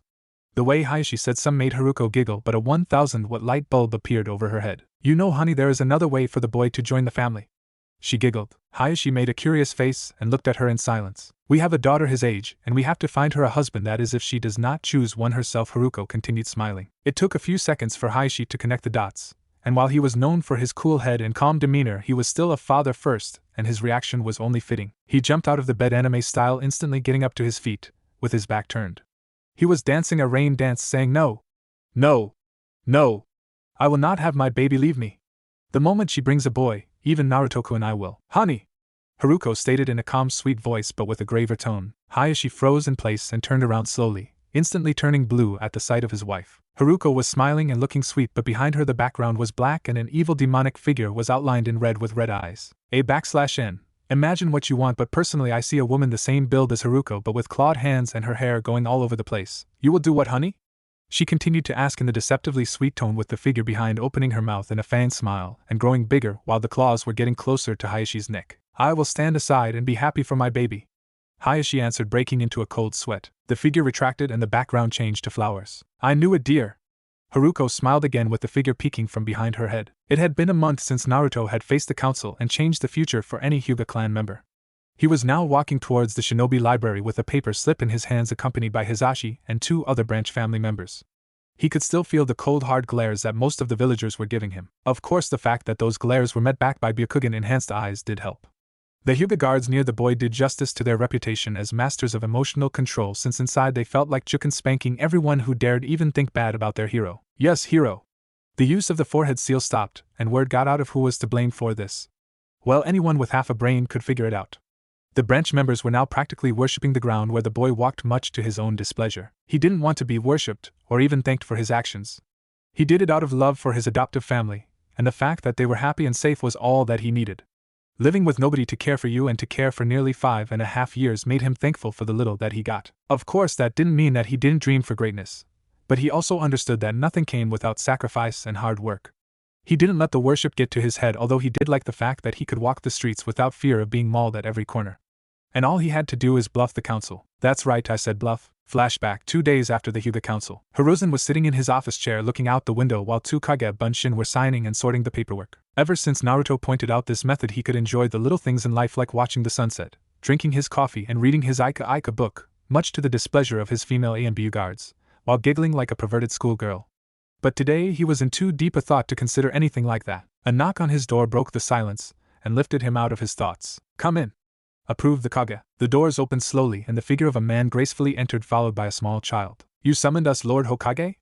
the man asked. "Indeed, Hayashi. Please both of you have a seat," smiled the man, pointing to the couch. Hayashi complied and was soon followed by the preteen. "Hayashi, I heard some wonderful news coming from one of your clansmen, and I called you here to confirm or negate them." The old man paused and looked at the Hyuga head, who was now smirking. "Is it true that your family council finally gave you full power concerning the sealing process of your clan's branch members as you desired for a long time?" Sarutobi was wearing his serious face but slipped a smile in between his words. "No. I'm afraid not, Hokage-sama," answered Hayashi, making the old man frown in sadness. Hayashi then smirked again and continued. "The council lost nearly all its political power, the sealing included. This nearly gave Hiruzen a heart attack." "Really? How did you accomplish that?" "Hayashi, you have to tell me." The Kage prayed that Hayashi would answer his pleas, since maybe it could help him with his village council. "I didn't do anything, Lord Hokage," answered Hayashi cryptically, making Sarutobi frown. It seemed to the old man that the Hyuga wanted this to be kept secret, much to his chagrin. Hayashi saw the Kage's reaction and continued after mentally smiling evilly. "Truth be told, all credit goes to this little bottomless pit of surprises and eating," he answered, whispering the last part. Hiruzen's sweat dropped, as he never expected that the mighty Hyuga counselors would bow down to the workings of a child. But then the old man remembered who this was and that the unexpected should be expected when coming from the boy. "Really?" he asked again. "Naruto, how did you manage to make it happen?" The Kage questioned the boy with large eyes. "Well, I'm not supposed to tell," the boy answered, sheepishly glancing to the shadows in the corners. Hiruzen got the point and waved his hand. As soon as he did that, 2 poofs came from the said corners. The boy then activated his Shinsugen and looked all over the room for a couple of seconds, making sure that there were no connections to the outside world. He then deactivated the jutsu and took a deep breath. Sarutobi waited nervously while the boy checked the area. He knew about the jutsu, and truth be told, he wanted his office checked for bugs. When Naruto finished and inhaled, he hoped that the boy would start talking, but first of all he had a different surprise when from the boy's feet shot seal arms that covered the walls and the doors. The Kage recognized the seal as the one he showed the boy unwillingly, and was absolutely amazed that he did it sealless, as this jutsu required more than 20 hand seals. "Naruto, how did you do that?" The Hokage blinked. "I saw it from you, Hokage Gigi," the boy chirped the answer. "No, I mean how did you do it without hand seals?" Hiruzen asked again. "What are those?" the boy asked, causing both men to face fault into the floor. "Hand seals are those positions of the hands to make jutsu. Like these." Hiruzen proceeded to show the boy the Kage Bunshin seal as well as tiger, ox and ram. "What? They make jutsu work? I thought that they were cool poses. I never did them seriously. I don't even use it for the Kage Bunshin anymore. I just make my chakra move like I see it in the people that do jutsu, though it usually takes me about a week in general before I can use them properly using Shadow Clone." The boy's words made the men facepalm themselves while thinking. "Kami, if he does jutsu without hand seals like that, I don't even want to think about this kid's talent." "No, Naruto, they make jutsu work more easily, but every shinobi wants to do jutsu sealless, and most do with years of practice," the professor answered. "So making them sealless is better?" the blonde asked. Both men nodded, making him smile. "Listen, come back here in a month. I will have a permit for you to use the shinobi library. I would give it to you now, but the council would eat me alive," the Hokage told Naruto, then looked at Hayashi, who nodded. "Okay, Hokage-ji." The boy smiled a half-toothy smile. His baby teeth are still being replaced. "Good, now tell me how you managed to convince the Hyuga council," the old man asked. The boy looked at Hayashi, who smiled and nodded. He then turned to the Hokage and told him the whole story. After listening to the story, the Hiruzen pondered a bit, but then, after realizing that Naruto is now safer than ever, he popped a laugh that made both the blonde and Hayashi smile. "I can't believe that you did that," said the old man. "You really took them for a ride." "Yeah, I can't believe how scared they were. I mean, Kurama and Aizen trained me to fight Ki, and I didn't even give out a small part of his and they almost passed out. And you should see their face when I showed them a recording tag that doesn't work," he said, laughing, but caused the men to freeze in their places. "What do you mean it doesn't work?" asked Hayashi worryingly. Naruto took out the tag and gave it to Hiruzen. After the man examined the tag, he broke into a laugh again. "What is it, Hokage-sama?" Hayashi was getting restless. Hiruzen stopped laughing and passed the slip to the Hyuga man, who, after looking at it, put his hand to his forehead. "See what I mean, Hayashi? That tag is a little better than a baby scribbles when drawing," smiled the Hokage. "But that doesn't mean it didn't do its job as an intimidation device. That reminds me, Naruto, where did you learn how to make that tag and to use it in such a manner?" "Oh, the tag I learned from a ninja that had the kanji ni, root, on his Hitaite forehead protector. He tried to stick it on me, but I saw him with my Shinsugen and then asked a branch member to what this tag was. He then said it's a recording seal and can tell you what you talked about in the past, and showed me how it works. He asked me where I got it. I told him, and then he looked very angry and burned the first one, and told me to stay away from those ninja with na. Then I tried to make my own from what I remembered, but it just didn't seem to work for me. Hayashi and Sarutobi cringed and tightened their fists. That branch member was right, Naruto.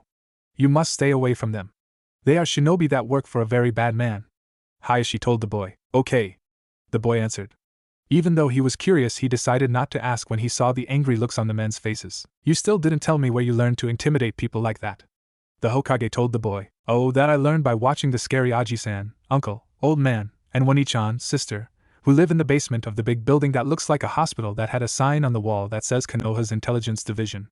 Chirped the boy. The men felt their hearts rush out their chests and beat the fuck out of them. They prayed that the people who Naruto watched were simple paper pushers with a little too much talent. Naruto, can you describe the two? Asked Sarutobi. Yup. Aji-san looks really scary. Wears his headband all over his head and also has 2 scars on his face, said the boy with a finger on his chin and looking up. Oh no, thought both men. Wani-san has purple hair and is very pretty, but she dresses like those girls in Hokage Gigi's book, but has a white snake that is scary but very nice. Naruto finished with a smile. Oh boy, mentally sighed the grown-ups. The Hokage then reached for the buzzer and addressed the secretary. Send for Ibiki Marino and Anko Mitarashi. The interphone buzzed back. Yes sir. 10 minutes later, both torture and interrogation specialists entered, causing an immediate reaction in the boy. It's them. The scary Aji-san and Wani-san. Naruto pointed in surprise. Anko then burst into laughter. Bwohahaha. Aji-san? She directed at Ibiki, whose right eyebrow was now twitching at the woman and the blonde. Anko laughed for 5 more seconds until a light switch clicked in her mind. Gaki, have we met somewhere? She said with a wide grin that sent shivers down the man's spine, but the boy looked unfazed and was smiling with all his might. Hokage Gigi, it's really her. Wani-san is Hibi-chan, snake with a cute suffix, with you? He asked, making the woman look dumbfounded. What Hibi-chan? She asked, keeping the same look. White Hibi-chan that stays with you sometimes when you scare the traitors in the basement of the hospital-like building. He said. Oh, you mean Miki-chan? And wait a minute. How do you know about Miki-chan? She asked, looking even more confused. The men were no different. Well, I play with her sometimes when I'm not scaring the traitors that give you problems. Can I come and see Miki-chan? Please. Please. Please. Please. Please. Alright, just stop nagging. She yelled and bit her thumb, doing a Kukios no Jutsu. Out of a summoning circle came a white cobra with sapphire blue eyes that was as big as Anko and as thick as an arm. It hissed and looked around the room, finding Naruto. It hissed in surprise, with an equal look. Miki-chan. Naruto chirped and started jogging to the snake. The snake then took on a devious look and dashed towards the boy. Seeing this, the Hokage was about to jump to protect Naruto, but was too late, and the snake collided and coiled around the boy, making him tumble 2 times. When they recovered, they found a giggling Naruto with the snake rubbing the top of its head on the boy's right cheek with a smiling face, looking very contempt. Haha. Stop that, Miki-chan. That tickles. The boy was struggling to get the snake of him. The adults in the room had their jaws wiping the floor with the crows singing in the background. Ibiki quickly composed himself, and then turned to Anko. Ahem, Anko, am I seeing correctly? Is Miki-chan the summon you trained for scaring interrogation-vict prisoners, cuddling and playing with a little child? He said with a little sweat forming on his face. Anko just nodded and came to the happy duo and separated them. She then looked directly into Naruto's eyes and asked, Alright Gaki, talk. When did you get buddy-buddy with my snake? She asked with a scary but not dangerous expression. Naruto continued smiling. Well, I first met Miki-chan 3 weeks ago when I snuck into the hospital-like building. I found her scarring a man who attacked me on my birthday, who was tied to a chair. She found me out when I tripped on her tail and bit me. When that happened, the ninja who was on the chair got up and Miki-chan attacked the shinobi. The ninja then grabbed Miki-chan and threw her into a desk and made the sharp things that were on it fall towards her, who was still dizzy. I jumped and saved her. After that I knocked him out again. I met with her a few more times and we became friends. The boy finished with a sigh and a toothy smile. Anko then got beady eyes and asked, Let me understand, Gaki. You snuck inside the torture and interrogation department, which is probably the most secure place in Konoha. More than once, you stopped a breakout attempt, got bit by one of my most poisonous snakes, and not only lived but you became friends. Yup, if that basement is called that. Naruto chirped. It was Ibiki's turn to ask the questions. He approached until he shadowed the boy and grabbed him by the back of his orange silk robe and lifted him into the air. Looking straight into the blonde's eyes, he started to talk / shout, not quite shouting but still louder than talking. Gaki, tell me how you got inside my basement, now. Before the boy could answer, the snake opened its hood and got up between the two, looking directly at Ibiki's face with very angry eyes, an open mouth, and hissed, from 4 inches away. Please? completed the man, closing his eyes and smiling while sweating a little. Mickey then receded into a coiling position looking at the two. Naruto smirked his patented foxy expression like this. The boy's outline started glowing dim white, and then he slowly became transparent until finally he became invisible. Hiruzen got up from his seat and began searching for the boy. Hayashi activated his Byakugan and started looking around like the other adults were. Even Mickey was surprised and began searching for her friend, but they just couldn't find him. They even tried looking for his chakra signature, but still no luck. Naruto? The aged Kage called out. After a couple of seconds, the man received his answer here. Naruto slowly phasing back to normal view high up on the ceiling, standing upside down. N Naruto mastered the climbing exercise, found this little trick while practicing Kaiten. I accidentally used Ranpu chakra instead of my regular one. It works by expelling the special chakra from my skin Tenketsu. I call it Kagemaiki, mirror breath, he chirped. Wha? How? Who? I couldn't find him even with my Byakugan. Hayashi stuttered. Even Miki-chan couldn't find him, and she can sense heat. Enko continued, pointing at the snake that was happy to find her friend safe. Look up facial pits in snakes. Even his chakra signature was gone. Ibiki added. Naruto decided to add his 2 cents. Well, for the first 2 parts, remember that my Ranpu chakra controls all forms of light, even infrared, X-ray and chakra, he said, causing Hiruzen and Hayashi to facepalm themselves. As for the other one, when you run from angry mobs led by shinobi for the better part of your life, you pick up on some tricks, he answered matter-of-factly after he jumped down from there. /n in my fanfic chakra energy is different from chakra radiation. The Hokage then said, Naruto, that is a very nifty trick, but that basement is no place for a child. Why? The kid looked confused. It was Anko's turn now. What do you mean why? Didn't Cha heard the screams in that place? She asked, very perplexed. Yeah, I did, and it was scary at first, but then I heard some ANBU talking about that the people who screamed are traitors and enemies, and that they deserved it. I also saw Hokage Jisen walking in there a couple of times, and the screams didn't stop, so I thought that they were right. Also remember, that's where the guy who tried to kill me is, so that added to the equation. Naruto answered, thankful for all those language lessons with Haruko. But still, Naruto-kun, didn't you found it disturbing what the people there did to the prisoners? Asked the worried Hayashi. Of course I did, and I was a little sad for them. The boy now looked at the floor but then looked to the 2 TNI specialists. But Aji-san and Wani-chan here were not that mean to them, so either those guys were very sensitive or were just cowards, he said, wrapping his arms together and nodding. This gave Anko a "are you serious" look together with a tick mark. What do you mean not that mean? Gaki, last week I nearly cut off a guy's pinky finger before he told me where he hid those doku. Anko! Hiruzen screamed, not wanting to introduce the boy to the wonderful art of torture. Really? I bet that hurt, said Naruto, looking away, a little disturbed, making Anko smirk. Hayashi took over the conversation. See, Naruto-kun, that place is definitely not a place a child should be. It is commendable that you understand that what happens there is for the good of the village, but it is not good for you to take part in them. Naruto then answered, big deal. I've been through worse than most things there. I mean, Wani-san has to keep most of them alive. The 2 special jounin were surprised until Sarutobi explained the boy's situation and life before his admittance in the Hyuga compound. /n. I know I am kind of overusing the whole difficult childhood thing, but well, this is how my fanfic is going to be. Besides, most people like drama. The story had a different effect on each adult. Ibiki looked in admiration at the brat, but it did not mean he wasn't pissed off. Mickey was standing in attack position, hissing loudly. Anko, on the other hand, was a little furious but was more confused. Gaki, why did he do this to you? She asked. Naruto then looked at the Hokage, who nodded and then turned to the woman. Well, I first thought that it was because my parents were some kind of traitors or that I actually did something wrong, but later I found out the real reason.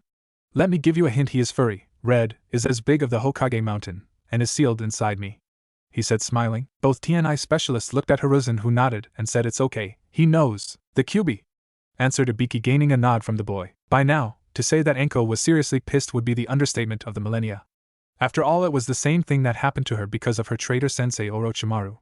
She generated so much Ki that was close to rivaling Kurama's, and the fox had centuries to build up. But just as it started, Anko pulled it back and then dropped on one knee and put a hand on Naruto's shoulder.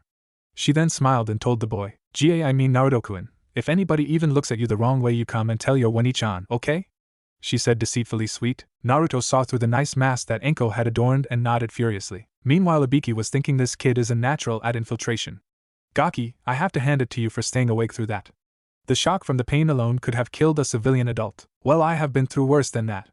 I guess that I got used to it, Naruto answered plainly, like it was a normal thing. This made the 2 special jounin curious but noticed the Hokage waving at them not to ask. Naruto-kun, it's getting late, so we have to get back since I'm sure that Hinata and Hanabi will throw a tantrum if we delay any further, said Hayashi, making the boy back away, looking a little scarred.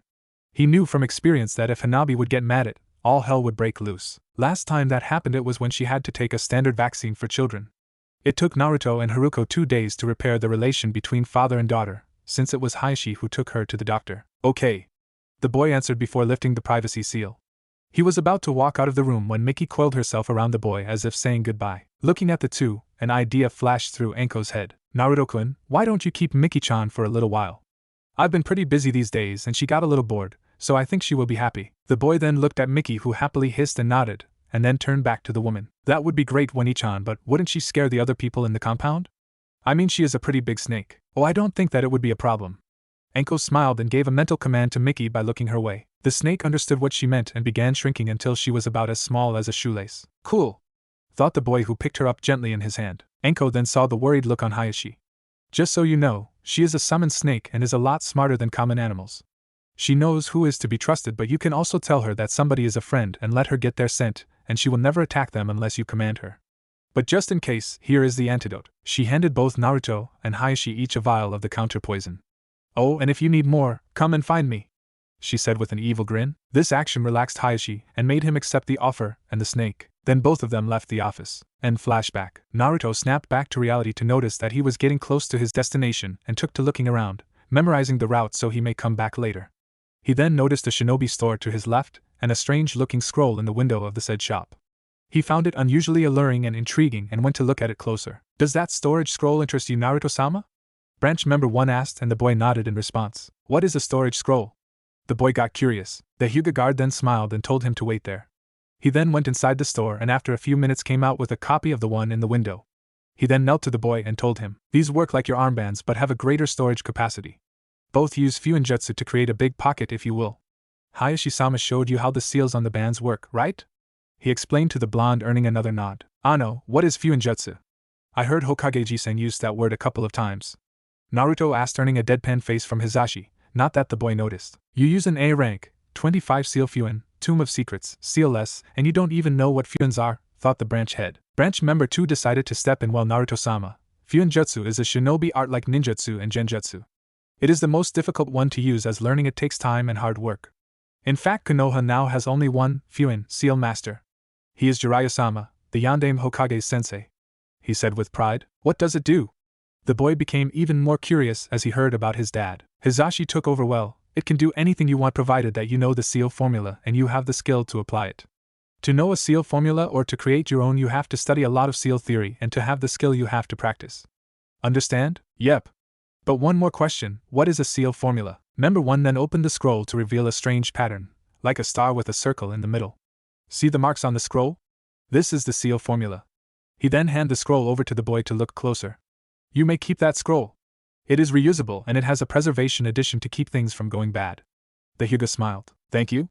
The boy answered. They then walked until they got in front of the library. While for any adult it looked like a normal public building, for the boy it looked like a castle or prison. He was a little afraid of entering since everywhere else people would throw him out the minute he stepped in, calling him hurtful names. A/N. We interrupt this fanfic for a special announcement. After I finish this part of the chapter 1, read the original manga 590, and I just want to say fuck you, Danzo. Damn you to manga hell. I wish it was you suffering in eternity in the Shinigami's stomach, not Minato. It was always you who did stupid things that led good guys do bad things. Nagato, Itachi, Sai and many more. Ah, that felt good. Expect serious Danzo bashing later on. Question is how? Meh, I'll figure it out eventually. Now back to the story. He stood there for a few seconds until he felt a hand on his shoulder. He turned towards the location and traced the arm that was attached to his body to find Hizashi's reassuring face nodding at him. He let go of a breath he didn't know he was holding and stepped towards the large gate-like wooden doors. He took the door knob in his hand and turned it at the same time a knot was slowly making its way up his throat. He then reached for his inner pocket that was close to his heart, and feeling the contents he recovered his nerve. Slowly walking inside the short corridor he reached the main part of the building. The first thing he noticed was the huge wooden desk that had a small personal computer, think 80s computers, and with a small quantity of paperwork and official documents stacked on top of it, nowhere near what was on the Hokage's desk. He immediately noticed the smell of old and new books in the dry conditioned air that was similar to the Hyuga library he used to go when searching for techniques or when Haruko sent him to bring either books or scrolls for his social and compulsory education like math and sciences. Mastering the shadow clones and his Sojin Seishin helped him learn everything there almost by heart. But here the air was so much thicker that he was used to. Naruto understood why when he turned his head, admiring the 4-story bookshelves lined up in rows that looked like supermarket aisles, with a main corridor wide enough for 10 people to walk side by side, or in this case for long tables to be placed with 7 chairs each, leaving enough room for only 2 people on each side. The place had very few windows, as sunlight could be very harmful for books or scrolls, so the place was lit mostly by neon lights with almost unnoticeable seal arrays placed on them as filters. What can I say? These people took their knowledge seriously. Hisashi motioned the boy to keep moving, bringing him out of his tourist-like state. The boy obeyed the man, followed closely by the 2 Hyuga branch members. The path was shaped as such that all parties going in or out would have to pass the check desk, A/N, sorry, don't know how it's called in English. As the blonde got closer, he noticed a woman in her early 30s. She was dressed in a simple black and blue kimono with a white sash, had her hair tied in a top bun, and wore glasses. When Hisashi passed her, the man received a bow followed by a smile. He responded with a small nod and continued on his way, gesturing lightly to Naruto.